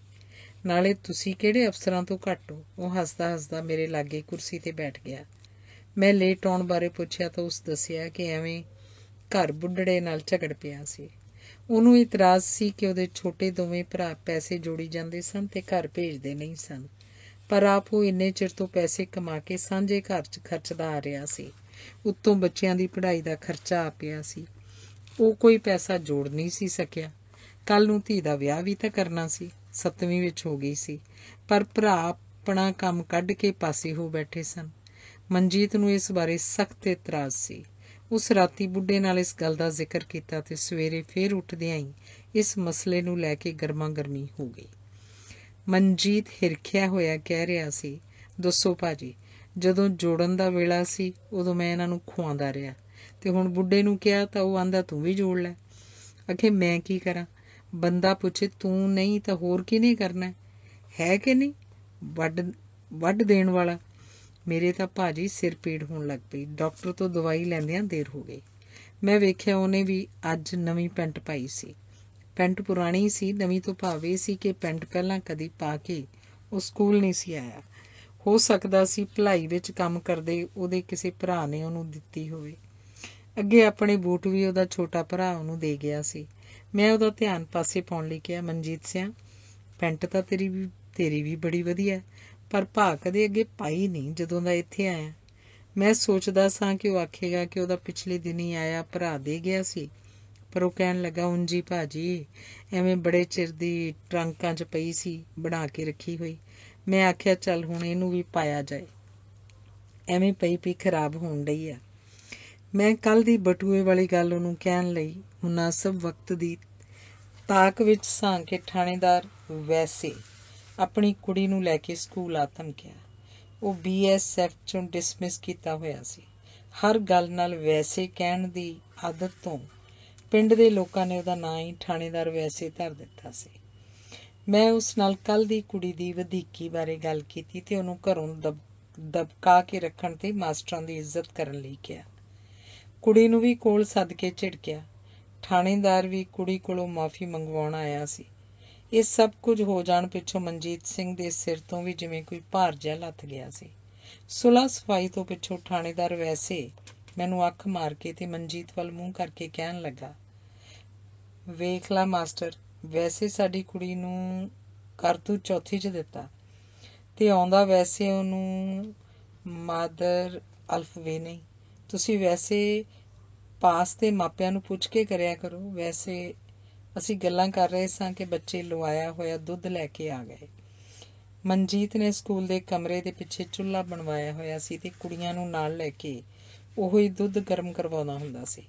ਹੁਣ ਵੀ ਉੱਠ ਕੇ ਦੁੱਧ ਗਰਮ ਕਰਾਉਣ ਤੁਰ ਪਿਆ। ਮੈਂ ਤੇ ਥਾਣੇਦਾਰ ਬੈਠੇ ਗੱਲਾਂ ਕਰਦੇ ਰਹੇ। ਬੱਚੇ ਇੱਕ ਦੂਜੇ ਦੇ ਜੂੰਡੇ ਖੋ ਰਹੇ ਰੌਲਾ ਪਾ ਰਹੇ ਸਨ ਤੇ ਨਾਲ ਹੀ ਕੁਝ ਜਣੇ ਆਪਣੇ ਆਪ ਪੜ੍ਹ ਵੀ ਰਹੇ ਸਨ। ਮਨਜੀਤ ਚਾਹ ਦਾ ਬੜਾ ਸ਼ੌਕੀਨ ਸੀ, ਪਰ ਮੈਂ ਚਾਹ ਨਹੀਂ ਸਾਂ ਪੀਂਦਾ। ਕਈ ਵਾਰ ਉਹ ਮੇਰੇ ਤੋਂ ਪਹਿਲਾਂ ਸਵਖਤੇ ਸਕੂਲ ਆ ਜਾਂਦਾ ਤੇ ਮੇਰੇ ਆਉਣ ਤੋਂ ਪਹਿਲਾਂ ਦੁੱਧ ਮੰਗਵਾ ਕੇ ਚਾਹ ਬਣਵਾ ਕੇ ਪੀ ਲੈਂਦਾ। ਮੈਨੂੰ ਮੁੰਡੇ ਕੁੜੀਆਂ ਰਾਹੀਂ ਪਤਾ ਸੀ ਕਿ ਉਹ ਵਰਤੇ ਦੁੱਧ ਦੀ ਥਾਂ ਪਾਣੀ ਪਾ ਕੇ ਦੁੱਧ ਪੂਰਾ ਕਰ ਦਿੰਦਾ ਸੀ, ਪਰ ਉਹਨੂੰ ਇਹ ਯਕੀਨ ਸੀ ਕਿ ਮੈਨੂੰ ਪਤਾ ਹੀ ਨਹੀਂ ਕਿ ਉਹ ਮੇਰੇ ਤੋਂ ਚੋਰੀ ਵੀ ਚਾਹ ਪੀਂਦਾ ਹੈ। ਤੇ ਮੁੰਡੇ ਦੱਸਦੇ ਸਨ ਕਿ ਜੇ ਕਦੀ ਚਾਹ ਬਣਦਿਆਂ ਮੈਂ ਦੂਰੋਂ ਆਉਂਦਾ ਦਿਸ ਪਵਾਂ ਤਾਂ ਮੁੰਡਿਆਂ ਨੂੰ ਕਹਿਣ ਲੱਗ ਪੈਂਦਾ, ਉਹ ਡੋਲ ਦਿਓ ਪਾਣੀ, ਕੱਢ ਦਿਓ ਚੁੱਲ੍ਹੇ 'ਚੋਂ ਅੱਗ, ਅਜੇ ਦਿਲ ਜਿਹਾ ਨਹੀਂ ਮੰਨਦਾ, ਛੱਡੋ ਪਰੇ। ਅੱਜ ਜਦੋਂ ਕਮਰੇ ਪਿੱਛੇ ਬੱਚਿਆਂ ਨਾਲ ਦੁੱਧ ਗਰਮ ਕਰਵਾਉਣ ਗਿਆ ਤਾਂ ਮੈਨੂੰ ਪਤਾ ਸੀ ਉਹ ਚਾਹ ਬਣਾ ਕੇ ਪੀਏਗਾ, ਕਿਉਂਕਿ ਸਵੇਰ ਦਾ ਸਿਰ ਪੀੜ ਹੋਣ ਦੀ ਗੱਲ ਕਰਕੇ ਉਹ ਇਸ਼ਾਰੇ ਸੁੱਟ ਰਿਹਾ ਸੀ ਕਿ ਮੈਂ ਉਹਨੂੰ ਚਾਹ ਬਣਾ ਕੇ ਪੀਣ ਲਈ ਆਖ ਦਿਆਂ। ਤੇ ਹੁਣ ਉਹਨੂੰ ਪਤਾ ਸੀ ਥਾਣੇਦਾਰ ਬੈਠਾ ਸੀ ਤੇ ਉਂਝ ਵੀ ਕਿਹੜਾ ਉੱਠ ਕੇ ਪਿੱਛੇ ਜਾਣਾ ਸੀ। ਥਾਣੇਦਾਰ ਚਲਾ ਗਿਆ ਤਾਂ ਮੈਂ ਉਂਝ ਹੀ ਮੁੰਡੇ ਨੂੰ ਭੇਜਿਆ ਕਿ ਵੇਖ ਕੇ ਆਵੇ ਕਿੰਨੀ ਕੁ ਦੇਰੀ ਹੈ। ਮਨਜੀਤ ਨੇ ਮੁੰਡੇ ਦੇ ਜਾਣ ਤੇ ਉੱਥੋਂ ਹੀ ਆਵਾਜ਼ ਦਿੱਤੀ, ਆ ਗਿਆ ਭਾਜੀ, ਬਸ ਗੜਵੀ 'ਚ ਪਾਉਣ ਡਿਆ। ਮੁੰਡੇ ਨੇ ਆ ਕੇ ਮੈਨੂੰ ਦੱਸ ਦਿੱਤਾ ਕਿ ਨਿੱਕੇ ਭਾਜੀ ਚਾਹ ਪੀ ਰਹੇ ਸਨ ਤੇ ਬਾਗੇ ਹੋਰੀ ਦੁੱਧ ਗੜਵੀ 'ਚ ਪਾ ਰਹੇ ਸਨ। ਦੁੱਧ ਦੀ ਗੜਵੀ ਕੁਝ ਦੇਰ ਬਾਅਦ ਭਰੀ ਭਰਾਈ ਮੇਜ਼ ਤੇ ਆ ਗਈ ਸੀ। ਮੈਂ ਜਾਣ ਬੁੱਝ ਕੇ ਪੁੱਛਿਆ, ਮਨਜੀਤ ਸਿਆਂ, ਤੇਰੇ ਸਿਰ ਪੀੜ ਜੀ ਹੁੰਦੀ ਸੀ, ਤੂੰ ਪੂਰਾ ਚਾਹ ਬਣਵਾ ਕੇ ਪੀ ਲੈਂਦਾ। ਮਨਜੀਤ ਕੁਝ ਨਾ ਬੋਲਿਆ, ਜਿਵੇਂ ਮੇਰੀ ਗੱਲ ਸੁਣੀ ਨਾ ਹੋਵੇ, ਤੇ ਉਹ ਗਲਾਸੀਆਂ 'ਚ ਪਿਆ ਪਾਣੀ ਹੇਠਾਂ ਡੋਲ ਕੇ ਗਲਾਸੀਆਂ ਨੂੰ ਮੇਜ਼ ਤੇ ਟਿਕਾਉਣ ਲੱਗਾ। ਤੇ ਮੈਂ ਫਿਰ ਕਿਹਾ, ਤੂੰ ਠੀਕ ਨਹੀਂ ਸੈਂ, ਚਾਹ ਬਣਾ ਕੇ ਪੀ ਲੈਣੀ ਸੀ। ਚਾਹ? ਉਹ ਜਿਵੇਂ ਬੜਵਾਏ ਬੋਲਿਆ, ਪਰ ਫਿਰ ਕੁਝ ਕਹਿਣ ਦੀ ਥਾਂ ਗਲਾਸੀਆਂ 'ਚ ਦੁੱਧ ਪਾਉਣ ਲੱਗਾ ਤੇ ਦੁੱਧ ਪਾ ਕੇ ਨਿੱਕੀਆਂ ਨਿੱਕੀਆਂ ਬਰੀਕ ਮੁੱਛਾਂ ਨੂੰ ਵੱਟ ਦਿੰਦਾ ਐਵੇਂ ਗੁਣਗੁਣਾਉਣ ਲੱਗ ਪਿਆ, ਹੂੰ ਹਾ ਹੋ। ਯਾਰ ਮਨਜੀਤ, ਮੈਂ ਤੈਨੂੰ ਕਿਹਾ ਤੂੰ ਚਾਹ ਬਣਾ ਕੇ ਪੀ ਲੈਣੀ ਸੀ, ਤੂੰ ਬੋਲਦਾ ਹੀ ਨਹੀਂ। ਪਰ ਉਹ ਹੂੰ ਹਾ ਕਰਦਾ ਗਿਆ ਤੇ ਫਿਰ ਵਿੱਚੋਂ ਹੀ ਕਹਿਣ ਲੱਗਾ, ਅੱਛਾ ਚਾਹ, ਤੇ ਫਿਰ ਉਹਨੇ ਅਚਾਨਕ ਨਲਕੇ ਵੱਲ ਮੂੰਹ ਮੋੜਿਆ, ਉਹ ਵਾਗਿਆ, ਟੱਲੀ ਮਾਰੋ ਏ ਅੱਧੀ ਛੁੱਟੀ ਦੀ, ਇੱਥੇ ਹੀ ਉਹੀ ਫੱਟੀਆਂ ਪੋਚੀ ਜਾਂਦੇ ਹੋ। ਉਹ ਹਾਂ ਭਾਜੀ, ਦੁੱਧ ਠੰਡਾ ਹੋ ਜੂ, ਪੀਓ। ਹਾਰ ਕੇ ਮੈਂ ਹੀ ਚੁੱਪ ਕਰ ਗਿਆ ਸਾਂ। ਉਹ ਜੱਗੋਂ ਵੀ ਸੱਚਾ ਰਹਿ ਗਿਆ ਸੀ ਤੇ ਰੱਬੋਂ ਵੀ। ਮੇਰੇ ਵੀ ਬੁਰੇ ਦੇ ਘਰ ਤੱਕ ਪਹੁੰਚਣ ਦੀ ਆਦਤ ਸੀ। ਇਹ ਨਹੀਂ ਕਿ ਮੇਰੀਆਂ ਸ਼ਰਾਰਤਾਂ ਉਹ ਸਮਝਦਾ ਨਹੀਂ ਸੀ ਜਾਂ ਉਹਨੂੰ ਮੇਰੀ ਮੀਨ ਮੇਖ ਤੇ ਗੁੱਸਾ ਨਹੀਂ ਆਉਂਦਾ ਸੀ, ਪਰ ਉਹ ਇਹ ਗੁੱਸਾ ਕਦੀ ਮੇਰੇ ਸਾਹਮਣੇ ਪ੍ਰਗਟ ਨਾ ਕਰਦਾ। ਉਹਦਾ ਮੇਰੇ ਤੇ ਗੁੱਸਾ ਪ੍ਰਗਟ ਕਰਨ ਦੀ ਇੱਕ ਅਜੀਬ ਘਟਨਾ ਇਹ ਸੀ ਕਿ ਇੱਕ ਵਾਰੀ ਪਿੰਡ ਦੇ ਸਰਪੰਚ ਦਾ ਮੁੰਡਾ ਤੇ ਉਹਨਾਂ ਦਾ ਮਜ਼੍ਹਬੀ ਸ਼ਰਾਬੀ ਹੋਏ ਸਕੂਲ ਆ ਵੜੇ ਤੇ ਮੇਰੀ ਅੱਖ ਦੇ ਇਸ਼ਾਰੇ ਨਾਲ ਮਨਜੀਤ ਨੂੰ ਸ਼ਰਾਬ ਪੀਣ ਲਈ ਮਜਬੂਰ ਕਰਨ ਲੱਗੇ। ਉਹ ਉਹਨਾਂ ਦੀ ਆਪ ਪੁੱਜੀ ਕਹਿ ਕੇ ਹੱਥ ਜੋੜ ਰਿਹਾ ਸੀ ਤੇ ਉਹ ਜ਼ਰੂਰ ਪਿਆ ਕੇ ਖੁਸ਼ ਹੋਣ ਦੀ ਰੱਟ ਲਾ ਰਹੇ ਸਨ। ਉਹ ਤਰਲਿਆਂ ਭਰੀਆਂ ਨਜ਼ਰਾਂ ਨਾਲ ਮੇਰੇ ਵੱਲ ਵੇਖ ਰਿਹਾ ਸੀ, ਪਰ ਮੈਂ ਜਾਣ ਬੁੱਝ ਕੇ ਮਸ਼ਟ ਮਾਰੀ ਹੋਈ ਸੀ। ਮੈਂ ਮਨਜੀਤ ਦੀ ਮਦਦ ਕਰਨ ਦੀ ਥਾਂ ਸਗੋਂ ਮੁੰਡਿਆਂ ਨੂੰ ਸ਼ਿਸ਼ਕੇਰਿਆ। ਵੇਖ ਲੈ, ਤੇਰੇ ਪਿਆਰ ਦੀ ਸੁਲ੍ਹਾ ਵੀ ਮਨਜੀਤ ਪ੍ਰਵਾਨ ਨਹੀਂ ਕਰਦਾ। ਮਨਜੀਤ ਜਿਵੇਂ ਫੁੱਟ ਪਿਆ। ਭਾਜੀ, ਤੁਹਾਡੇ ਲਈ ਹਾਂ ਗੱਲ ਨਹੀਂ ਚੰਗੀ। ਆ ਤੇ ਤੁਸੀਂ ਹਟਾਉਣ ਦੀ ਥਾਂ ਸਗੋਂ ਆਹੋ ਤੇ ਹੋਰ ਕੁਝ ਕਹਿਣ ਦੀ ਥਾਂ ਭਰਿਆ ਪਿਤਾ ਉੱਠ ਕੇ ਅੰਦਰ ਤੁਰ ਗਿਆ। ਉਹ ਕਿੰਨਾ ਚਿਰ ਅੰਦਰੋਂ ਨਾ ਨਿਕਲਿਆ ਤਾਂ ਮੈਂ ਮੁੰਡੇ ਨੂੰ ਭੇਜਿਆ ਕਿ ਵੇਖ ਕੇ ਆਵੇ ਕਿ ਮਾਸਟਰ ਜੀ ਅੰਦਰ ਕੀ ਕਰ ਰਹੇ ਹਨ। ਮੁੰਡੇ ਨੇ ਆ ਕੇ ਦੱਸਿਆ, ਭਾਜੀ ਉਹ ਸ਼ੀਸ਼ੇ ਸਾਹਮਣੇ ਕੱਛਾਂ 'ਚ ਹੱਥ ਦੇ ਕੇ ਇਕੱਲੇ ਖੜੋਤੇ ਨੇ ਤੇ ਤੁਹਾਨੂੰ ਆਖੀ ਜਾਣ ਡਏ ਨੇ ਉਹ ਦੋ ਫਸਲਾ, ਇੱਧਰ ਹੋਰ ਉੱਧਰ ਹੋਰ 2 ਫਸਲਾ। ਇਸ ਤਰ੍ਹਾਂ ਉਹ ਆਪਣਾ ਵਿਰੋਧ ਇਕੱਲੇ ਸ਼ੀਸ਼ੇ ਦੇ ਸਾਹਮਣੇ ਹੀ ਪ੍ਰਗਟ ਕਰਦਾ ਤੇ ਜਾਂ ਅੰਦਰੇ ਅੰਦਰ ਉਬਲ ਕੇ ਕੰਢਿਆਂ ਤੋਂ ਬਾਹਰ ਡਿੱਗਣ ਤੋਂ ਪਹਿਲਾਂ ਸ਼ਾਂਤ ਹੋ ਜਾਂਦਾ। ਦੁੱਧ ਪੀ ਕੇ ਜਦੋਂ ਅਸੀਂ ਉੱਠੇ ਤਾਂ ਮੈਂ ਬਿਲਕੁਲ ਭੋਲਾ ਜਿਹਾ ਮੂੰਹ ਬਣਾ ਕੇ ਕਿਹਾ, ਉਹ ਯਾਰ ਕੱਲ ਬਲਬੀਰ ਦਾ ਜਿਹੜਾ ਬਟੂਆ ਰਹਿ ਗਿਆ ਸੀ ਉਹ ਦੇ ਦੇਵੀਂ ਮੈਨੂੰ ਜਾਣ ਲੱਗਿਆ। ਕਿਹੜਾ ਬਟੂਆ ਭਾਜੀ? ਮਨਜੀਤ ਦਾ ਉਤਲਾ ਸਾ ਉਤਾਂ ਤੇ ਹੇਠਲਾ ਹੇਠਾਂ ਰਹਿ ਗਿਆ। ਤੈਨੂੰ ਨਹੀਂ ਪਤਾ? ਕੱਲ ਉਹ ਕਹਿੰਦਾ ਸੀ ਤੇਰੀ ਕੁਰਸੀ ਕੋਲ ਡਿੱਗ ਪਿਆ ਸੀ, ਤੂੰ ਹੀ ਫੜਿਆ ਹੋਏਗਾ। ਮੈਂ ਵੀ ਇਹੋ ਸਮਝਦਾ ਸੀ। ਮਨਜੀਤ ਦੇ ਚਿਹਰੇ ਤੇ ਇੱਕ ਰੰਗ ਆ ਰਿਹਾ ਸੀ, ਇੱਕ ਰੰਗ ਜਾ ਰਿਹਾ ਸੀ ਤੇ ਉਹਦੇ ਸਾਹ ਦੀ ਧੜਕਣ ਤੇਜ਼ ਹੋ ਗਈ ਸੀ। ਉਸ 2 ਵਾਰ ਸੁੱਕਦੇ ਜਾਂਦੇ ਬੁੱਲਾਂ ਤੇ ਜੀਭ ਫੇਰੀ। ਲਓ ਭਾਜੀ, ਭਲਾ ਮੈਂ ਦੱਸਦਾ ਨਾ ਤੁਹਾਨੂੰ ਸਵੇਰ ਦਾ, ਮੈਨੂੰ ਤਾਂ ਪਤਾ ਹੀ ਕੋਈ ਨਹੀਂ ਹੈ ਕਿ ਨਾ। ਹੱਦ ਹੋ ਗਈ। ਮੈਂ ਵੀ ਮਚਲਾ ਬਣਦਿਆਂ ਕਿਹਾ, ਹੱਦ ਤਾਂ ਫਿਰ ਹੋਈ ਗਈ। ਬਟੂਆ ਪਰ ਗੁੰਮ ਕਿੱਥੇ ਹੋ ਗਿਆ? ਉਹ ਤਾਂ ਤੇਰੇ ਤੇ ਸ਼ੱਕ ਪੱਕਾ ਕਰੀ ਬੈਠਾ। ਜੇ ਹਾਸੇ ਨਾਲ ਰੱਖਿਆ ਹੀ ਤਾਂ ਦੇ ਦੇ। ਹੱਦ ਹੋ ਗਈ ਭਾਜੀ, ਤੁਹਾਨੂੰ ਵੀ ਮੇਰੇ ਤੇ ਤਬਾਰ ਨਹੀਂ। ਐਡੀ ਮੇਰੀ ਦਾੜੀ ਹੋ ਗਈ ਆ। ਤੁਸੀਂ ਆਪ ਦੱਸੋ, ਆਪਾਂ ਨੂੰ ਇੰਨਾ ਚਿਰ ਇਕੱਠੇ ਰਹਿੰਦਿਆਂ ਨੂੰ ਹੋ ਗਏ। ਮੈਂ ਕਦੇ ਧੇਲਾ ਵੀ ਆਹੋ, ਤੁਸੀਂ ਆਪ ਹੀ ਦੱਸੋ। ਉਹ ਸਾਹੋ ਸਾਹ ਹੋਇਆ ਪਿਆ ਸੀ। ਉਹਦੇ ਮੱਥੇ ਤੇ ਪਸੀਨੇ ਦੀਆਂ ਬੂੰਦਾਂ ਉੱਭਰ ਆਈਆਂ ਸਨ। ਗੱਲਾਂ ਕਰਦਿਆਂ ਉਹਦੇ ਬੁੱਲ ਬੇਤਰਤੀਬੀ 'ਚ ਫਰਕ ਰਹੇ ਸਨ। ਮੈਨੂੰ ਤਾਂ ਤਬਾਰ ਆ, ਪਰ ਉਹਦਾ ਕੀ ਕਰੀਏ? ਉਹ ਤਾਂ ਉਂਝ ਵੀ ਕੰਜਰ ਗੰਦਾ, ਅਗਲੇ ਦੇ ਗਲ ਪੈ ਜਾਣ ਵਾਲਾ। ਤੈਨੂੰ ਪਤਾ ਹੀ ਹੈ। ਉਹ ਤਾਂ ਨੌਕਰੀ ਦੀ ਪਰਵਾਹ ਨਹੀਂ ਕਰਨ ਵਾਲਾ। ਪਿਛਲੇ BO ਨਾਲ ਝਗੜ ਕੇ ਜੁੰਡੀ ਹੋ ਪਿਆ ਸੀ।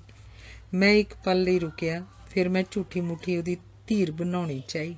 ਚਲੋ ਮੈਂ ਉਹਨੂੰ ਆਪਣੇ ਵੱਲੋਂ ਯਕੀਨ ਤਾਂ ਦਿਵਾਊਂ, ਪਰ ਉਂਝ ਬਟੂਆ ਗੁੰਮਣ ਵਾਲੀ ਗੱਲ ਕਮਾਲ ਹੈ। ਮੈਂ ਸੋਚਿਆ ਕਿਤੇ ਮੇਰਾ ਹਾਸਾ ਨਾ ਨਿਕਲ ਜਾਏ, ਇਸ ਲਈ ਜਾ ਕੇ ਬੱਚਿਆਂ ਦੀਆਂ ਕਾਪੀਆਂ ਵੇਖਣੀਆਂ ਸ਼ੁਰੂ ਕਰ ਦਿੱਤੀਆਂ।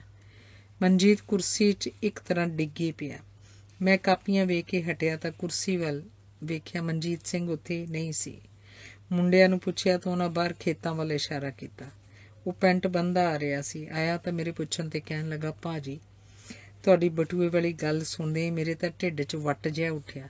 ਮੈਂ ਆਨਾ ਕਮਾਲ ਹੋ ਗਈ ਆ। ਤੁਸੀਂ ਭਾਜੀ ਉਹਨੂੰ ਯਕੀਨ ਦਿਵਾਇਓ ਮੇਰੇ ਵੱਲੋਂ। ਹੈਂ, ਇਹ ਤੇ ਗੱਲ ਉਂਝ ਹੀ ਬੜੀ ਮਾੜੀ ਆ। ਕਦੀ ਅਜੇ ਤੱਕ ਵੇਖੋ ਹੀ ਯਾਰੋ। ਵਾਹ। ਤੇ ਫਿਰ ਉਹ ਸਾਰੀ ਛੁੱਟੀ ਤੱਕ ਇਸ ਤਰ੍ਹਾਂ ਹੀ ਕਰਦਾ ਰਿਹਾ। ਅਗਲੇ 2 ਦਿਨ ਮੈਂ ਸਕੂਲ ਨਹੀਂ ਸਾ ਗਿਆ। ਹੁਣ ਪਤਾ ਲੱਗਾ ਕਿ ਉਹ 2 ਦਿਨ ਘਰ ਆਉਂਦਾ ਰਿਹਾ ਸੀ ਤੇ ਅੱਜ ਫੇਰ ਘਰ ਆਇਆ ਬੈਠਾ ਸੀ। ਮੈਂ ਘਰ ਕੋਲ ਪਹੁੰਚਿਆ ਤਾਂ ਉਹ ਸਾਈਕਲ ਫੜੀ ਦਰਵਾਜ਼ੇ 'ਚੋਂ ਬਾਹਰ ਨਿਕਲ ਰਿਹਾ ਸੀ। ਮੈਂ ਵੇਖਿਆ ਉਹਦਾ ਮੂੰਹ ਪੀਲਾ ਪਿਆ ਹੋਇਆ ਸੀ। ਪਿਛਲੇ 2 ਦਿਨਾਂ 'ਚ ਹੀ ਉਹਦੀਆਂ ਪਹਿਲਾਂ ਹੀ ਅੰਦਰ ਵੜੀਆਂ ਗੱਲਾਂ ਹੋਰ ਅੰਦਰ ਵੜ ਗਈਆਂ ਸਨ। ਮੂੰਹ ਲਿੱਸਾ ਤੇ ਬੁੱਲ ਸੁੱਕੇ ਲੱਗਦੇ ਸਨ। ਡੌਰ ਭੌਰ ਜਿਹਾ ਮਨਜੀਤ ਮੈਨੂੰ ਵੇਖ ਕੇ ਉੱਥੇ ਹੀ ਖੜੋ ਗਿਆ। ਪਤਲੇ ਕਮਜ਼ੋਰ ਲੱਕ ਤੋਂ ਹੇਠਾਂ ਢਿਲਕਦੀ ਜਾਂਦੀ ਪੈਂਟ ਨੂੰ ਖੱਬੀ ਅਰਕ ਨਾਲ ਨਿਉ ਕੇ ਥੋੜ੍ਹਾ ਜਿਹਾ ਉਹ ਤਾਂ ਕਰਦਿਆਂ ਕਹਿਣ ਲੱਗਾ, ਚੰਗਾ ਹੋਇਆ ਭਾਜੀ ਤੁਸੀਂ ਆ ਗਏ। ਮੈਂ ਨਿਰਾਸ਼ ਹੋ ਕੇ ਮੁੜ ਚੱਲਿਆ ਸਾਂ। ਕੱਲ ਪਰਸੋਂ ਵੀ ਮੈਂ ਤਾਂ ਆਇਆ, ਪਰ ਤੁਸੀਂ ਮਿਲੇ ਨਹੀਂ। ਮੈਂ ਸਾਈਕਲ ਸਮੇਤ ਉਹਨੂੰ ਵਾਪਸ ਮੋੜ ਲਿਆ। ਜੀ ਆਇਆਂ ਨੂੰ ਕਹਿ ਕੇ ਸਾਰੀ ਗੱਲ ਜਾਣਦਿਆਂ ਹੋਇਆਂ ਵੀ ਉਹਨੂੰ ਉਹਦੇ ਆਉਣ ਦਾ ਮਕਸਦ ਪੁੱਛਿਆ। ਉਹ ਭਾਜੀ ਬਟੂਏ ਵਾਲੀ ਗੱਲ। ਹੋਰ ਕਿਹੜੀ? ਮੈਂ ਆਖਿਆ ਤੁਹਾਨੂੰ ਨਾਲ ਖੜ ਕੇ ਬਲਬੀਰ ਨੂੰ ਮਿਲੀਏ। ਮੈਨੂੰ ਤੇ ਭਾਜੀ ਨੀਂਦ ਨਹੀਂ ਆਈ 3 ਦਿਨ। ਤੁਸੀਂ ਆਪ ਹੀ ਦੱਸੋ, ਭਲਾ ਮੈਂ ਬਟੂਆ ਚੁੱਕ ਸਕਦਾ? ਬੀਬੀ ਵੀ ਆਂਦੀ ਸੀ ਤੂੰ ਗੁਰਨਾਮ ਸਿੰਘ ਨੂੰ ਨਾਲ ਲੈ ਕੇ ਉਹਨੂੰ ਮਿਲ। ਬੰਸੋ ਵੀ ਆਂਦੀ ਸੀ। ਆਪਣੇ ਨਾਲ ਆਪਣੀ ਪਤਨੀ ਤੇ ਮਾਂ ਦੀਆਂ ਗਵਾਹੀਆਂ ਪਵਾ ਕੇ ਉਹ ਮੈਨੂੰ ਆਪਣੇ ਹੱਕ 'ਚ ਭੁਗਤਾਉਣਾ ਚਾਹੁੰਦਾ ਸੀ। ਉਹਦੇ ਉੱਡੇ ਮੂੰਹ ਵੱਲ ਵੇਖ ਕੇ ਲੱਗਦਾ ਸੀ ਜਿਵੇਂ ਬਲਬੀਰ ਦੇ ਬਟੂਏ ਦੀ ਥਾਂ ਉਹਦਾ ਕੁਝ ਗਵਾਚ ਗਿਆ ਹੋਵੇ। ਮੈਂ ਉਹਨੂੰ ਹੌਸਲਾ ਕਰਨ ਲਈ ਕਿਹਾ ਤੇ ਗੱਲ ਨਿਬੇੜਨ ਲਈ ਉਹਦੀ ਮਦਦ ਕਰਨ ਦਾ ਵਿਸ਼ਵਾਸ ਦਿਵਾਇਆ, ਪਰ ਉਹ ਬੈਠਾ ਉਸਲ ਵੱਟੇ ਲਈ ਜਾ ਰਿਹਾ ਸੀ। ਕਦੀ ਉਂਗਲਾਂ ਦੇ ਕੜਾਕੇ ਕੱਢਣ ਲੱਗ ਪੈਂਦਾ ਤੇ ਕਦੀ ਨਿੱਕੀਆਂ ਬਰੀਕ ਮੁੱਛਾਂ ਨੂੰ ਭੋਰਨ ਲੱਗ ਪੈਂਦਾ। ਮੈਂ ਅਜੀਬ ਦੋਚਿੱਤੀ 'ਚ ਫਸ ਗਿਆ ਸਾਂ ਤੇ ਕੋਈ ਗੱਲ ਨਹੀਂ ਸੀ ਸੁੱਝ ਰਹੀ ਜਿਸ ਨਾਲ ਮਨਜੀਤ ਨੂੰ ਸ਼ਾਂਤ ਕੀਤਾ ਜਾ ਸਕੇ। ਉਹ ਹੁਣੇ ਬਲਬੀਰ ਦੇ ਘਰ ਜਾ ਕੇ ਉਹਨੂੰ ਵਿਸ਼ਵਾਸ ਦਿਵਾਉਣ ਦੇ ਜ਼ੋਰ ਦੇ ਰਿਹਾ ਸੀ। ਨਹੀਂ ਤਾਂ ਕੀ ਪਤਾ ਬਲਬੀਰ ਉਹਦੇ ਨਾਲ ਕੀ ਵਿਹਾਰ ਕਰੇ। ਇਸੇ ਕਰਕੇ ਉਹ ਇਕੱਲਾ ਬਲਬੀਰ ਨੂੰ ਨਹੀਂ ਮਿਲਿਆ। ਮੈਂ ਬਲਬੀਰ ਦੇ ਘਰ ਸੁਨੇਹਾ ਭੇਜਿਆ, ਉਹ ਸਕੂਲੋਂ ਆ ਗਿਆ ਹੋਵੇ ਤਾਂ ਸਾਡੇ ਘਰ ਆਵੇ।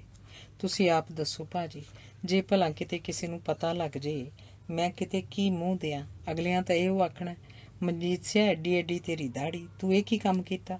ਤੇ ਉਹ ਬੜੀ ਮਾਸੂਮੀਅਤ ਨਾਲ ਅੱਜ ਉਗੜ ਦੁਗੜ ਖਿਲਰੀ ਹੋਈ ਆਪਣੀ ਦਾੜੀ ਨੂੰ ਹੱਥ ਲਾ ਰਿਹਾ ਸੀ। ਅੱਜ ਦਾੜੀ ਨੂੰ ਫਿਕਸਰ ਲਾ ਕੇ ਨਹੀਂ ਸੀ ਬੱਧਾ ਜਾਪਦਾ। ਕੋਈ ਗੱਲ ਨਹੀਂ, ਤੂੰ ਫਿਕਰ ਨਾ ਕਰ। ਫਿਕਰ ਭਾਜੀ ਮੇਰੀ ਤਾਂ ਟੱਟੀਆਂ ਨੇ ਸੱਤਿਆ ਖਿੱਚ ਲਈ। ਇੰਨੇ ਚਿਰ 'ਚ ਮੇਰੀ ਪਤਨੀ ਵੀ ਆ ਗਈ। ਉਸ ਵੀ ਕਿਹਾ ਕਿ ਭਾਜੀ ਹੋਰੀ ਭਲੇ ਮਾਨਸ ਆਦਮੀ ਖਰਾਬ ਹੋ ਰਹੇ ਹਨ, ਇਹਨਾਂ ਦਾ ਕੋਈ ਕਸੂਰ ਨਹੀਂ, ਇਸ ਲਈ ਬਲਬੀਰ ਨੂੰ ਕਹਿ ਕੇ ਇਹਨਾਂ ਦਾ ਛੁਟਕਾਰਾ ਕਰਾਇਆ ਜਾਵੇ। ਉਹਨੇ ਮਨਜੀਤ ਤੋਂ ਅੱਖ ਬਚਾ ਕੇ ਮੇਰੀ ਕਰਤੂਤ ਲਈ ਮੈਨੂੰ ਮੁਸਕਰਾਉਂਦੀ ਨੇ ਘੂਰੀ ਵੱਟੀ। ਉਹਦੀ ਸਿਫਾਰਿਸ਼ 'ਤੇ ਮਨਜੀਤ ਨੂੰ ਜਿਵੇਂ ਹੋਰ ਹੌਸਲਾ ਹੋ ਗਿਆ। ਭਾਜੀ ਮੈਂ ਨਰਕ ਦੀ ਪਰੇ ਚੜ੍ਹਾਂ ਜੇ ਇਹੋ ਜਿਹੇ ਕਮੀਨੇ ਕੰਮ ਕਰਦਾ ਹੋਵਾਂ। ਥੋੜ੍ਹੇ ਚਿਰ ਪਿੱਛੋਂ ਬਲਬੀਰ ਵੀ ਆ ਗਿਆ ਅਤੇ ਸਾਡੇ ਨਾਲ ਹੱਥ ਮਿਲਾ ਕੇ ਬੈਠ ਗਿਆ। ਹੱਥ ਮਿਲਾਉਂਦਿਆਂ ਮੈਂ ਅੱਖ ਦੇ ਇਸ਼ਾਰੇ ਨਾਲ ਉਹਨੂੰ ਗੱਲ ਸਮਝਾ ਦਿੱਤੀ। ਗੱਲ ਸ਼ੁਰੂ ਕਰਨ 'ਤੇ ਉਹ ਕਹਿਣ ਲੱਗਾ, ਵੇਖੋ ਜੀ ਸਰਦਾਰ ਜੀ, ਆਪਾਂ ਤੇ ਗੱਲ ਕਰਦੇ ਹਾਂ 16 ਆਨੇ ਖਰੀ, ਐਵੇਂ ਨਹੀਂ ਪਈ ਪਿੱਠ ਪਿੱਛੋਂ ਆਖੋ। ਆਪਾਂ ਤੇ ਗੱਜ ਵੱਜ ਕੇ ਕਹਿੰਦੇ ਹਾਂ ਕਿ ਬਟੂਆ ਆਪਣਾ ਡਿੱਗਾ ਉੱਥੇ ਇਹਦੀ ਕੁਰਸੀ ਕੋਲ, ਹੁਣ ਇਹ ਦਵੇ ਜਾਂ ਨਾ, ਪਰ ਆਪਣਾ ਵੀ ਤੈਨੂੰ ਪਤਾ ਲਏ ਬਿਨਾਂ ਹਟਣਾ ਨਹੀਂ। ਰੁਪਈਏ ਭਾਵੇਂ 2 ਹੋਣ ਤੇ ਭਾਵੇਂ 200, ਗੱਲ ਰੁਪਈਆਂ ਦੀ ਨਹੀਂ, ਗੱਲ ਤਾਂ ਇਹ ਹੈ ਕਿ ਚੁੱਕ ਕੇ ਮੁੱਕਰੇ ਕਿਉਂ। ਮਨਜੀਤ ਦਾ ਚਿਹਰਾ ਹੋਰ ਵੀ ਧੁਆਂਖਿਆ ਗਿਆ। ਉਹ ਬੁੱਲਾਂ ਨੂੰ ਦੰਦਾਂ ਨਾਲ ਚਿੱਥਣ ਲੱਗਾ। ਕਦੀ ਤਰਲੇ ਭਰੀਆਂ ਅੱਖਾਂ ਨਾਲ ਮੇਰੇ ਵੱਲ ਵੇਖੇ ਤੇ ਕਦੀ ਬਲਬੀਰ ਵੱਲ। ਭਾਜੀ ਧਰਮ ਨਾਲ ਸਹੁੰ ਗੁਰੂ ਦੀ, ਉਹਨੇ ਮਸਾਂ ਹੀ ਸੰਗ ਹੇਠਾਂ ਥੁੱਕ ਲੰਘਾਇਆ। ਮੈਂ ਕਦੀ ਜ਼ਿੰਦਗੀ ਭਰ ਨਹੀਂ ਇਹੋ ਜਿਹਾ ਕੰਮ ਕੀਤਾ। ਇੱਕ ਵਾਰੀ ਮੈਂ ਅਟਾਰੀਓਂ ਆਵਾਂ ਤੁਰਿਆ ਸਾਈਕਲ 'ਤੇ, ਅੱਗੇ ਰੋਹੀ ਦੇ ਪੁਲ 'ਤੇ ਕਿਸੇ ਦਾ 10 ਦਾ ਨੋਟ ਡਿੱਗਿਆ ਪਿਆ। ਪਹਿਲਾਂ ਮੈਂ ਚੁੱਕਣ ਲੱਗਾ, ਲਾਗੇ ਕੋਈ ਨਹੀਂ ਸੀ। ਫਿਰ ਮੈਂ ਸੋਚਿਆ, ਮਨਜੀਤ ਸਿਆਂ ਖੌਰੇ ਕਿੱਡੇ ਕੁ ਲੋੜਵੰਦ ਦਾ ਡਿੱਗਾ, ਤੂੰ ਚੁੱਕ ਲਿਆ ਤਾਂ ਇੱਥੇ ਜਾ ਕੇ ਕੀ ਪਤਾ ਤੇਰੇ ਢਿੱਡ 'ਚ ਪੀੜ ਹੋਣੀ ਸ਼ੁਰੂ ਹੋ ਜਾਏ। ਮੈਂ ਭਾਜੀ 10 ਦਾ ਨੋਟ ਉੱਥੇ ਦਾ ਉੱਥੇ ਪਿਆ ਰਹਿਣ ਤਾ।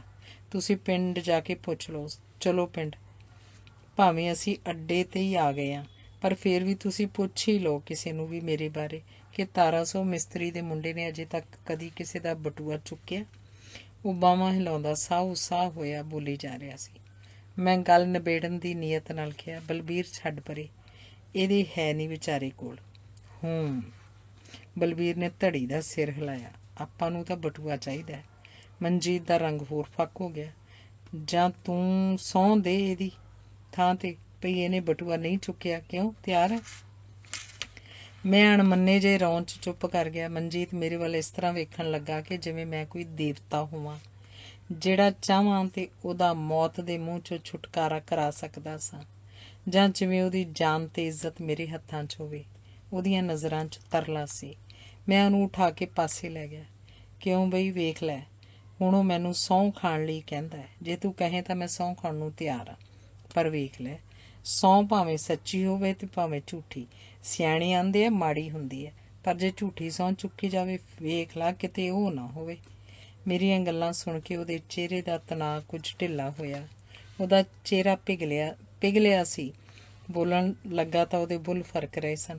ਭਾਜੀ ਤੁਸੀਂ ਭਾਜੀ ਵੇਖ ਲਓ, ਮੈਂ ਭਲਾ ਤੁਸੀਂ, ਹਾਏ ਰੱਬਾ। ਤੇ ਉਹ ਦੰਦਾਂ ਨਾਲ ਬੁੱਲ ਚਿੱਥਦਾ, ਅੱਖਾਂ 'ਤੇ ਹੱਥ ਧਰ ਕੇ ਰੋਣ ਲੱਗ ਪਿਆ। ਮੋਟੇ ਮੋਟੇ ਅੱਥਰੂ ਉਹਦੀਆਂ ਗੱਲਾਂ 'ਤੇ ਕਿਰ ਕੇ ਦਾੜੀ 'ਚ ਛੁਪਣ ਲੱਗੇ। ਧੰਨਵਾਦ।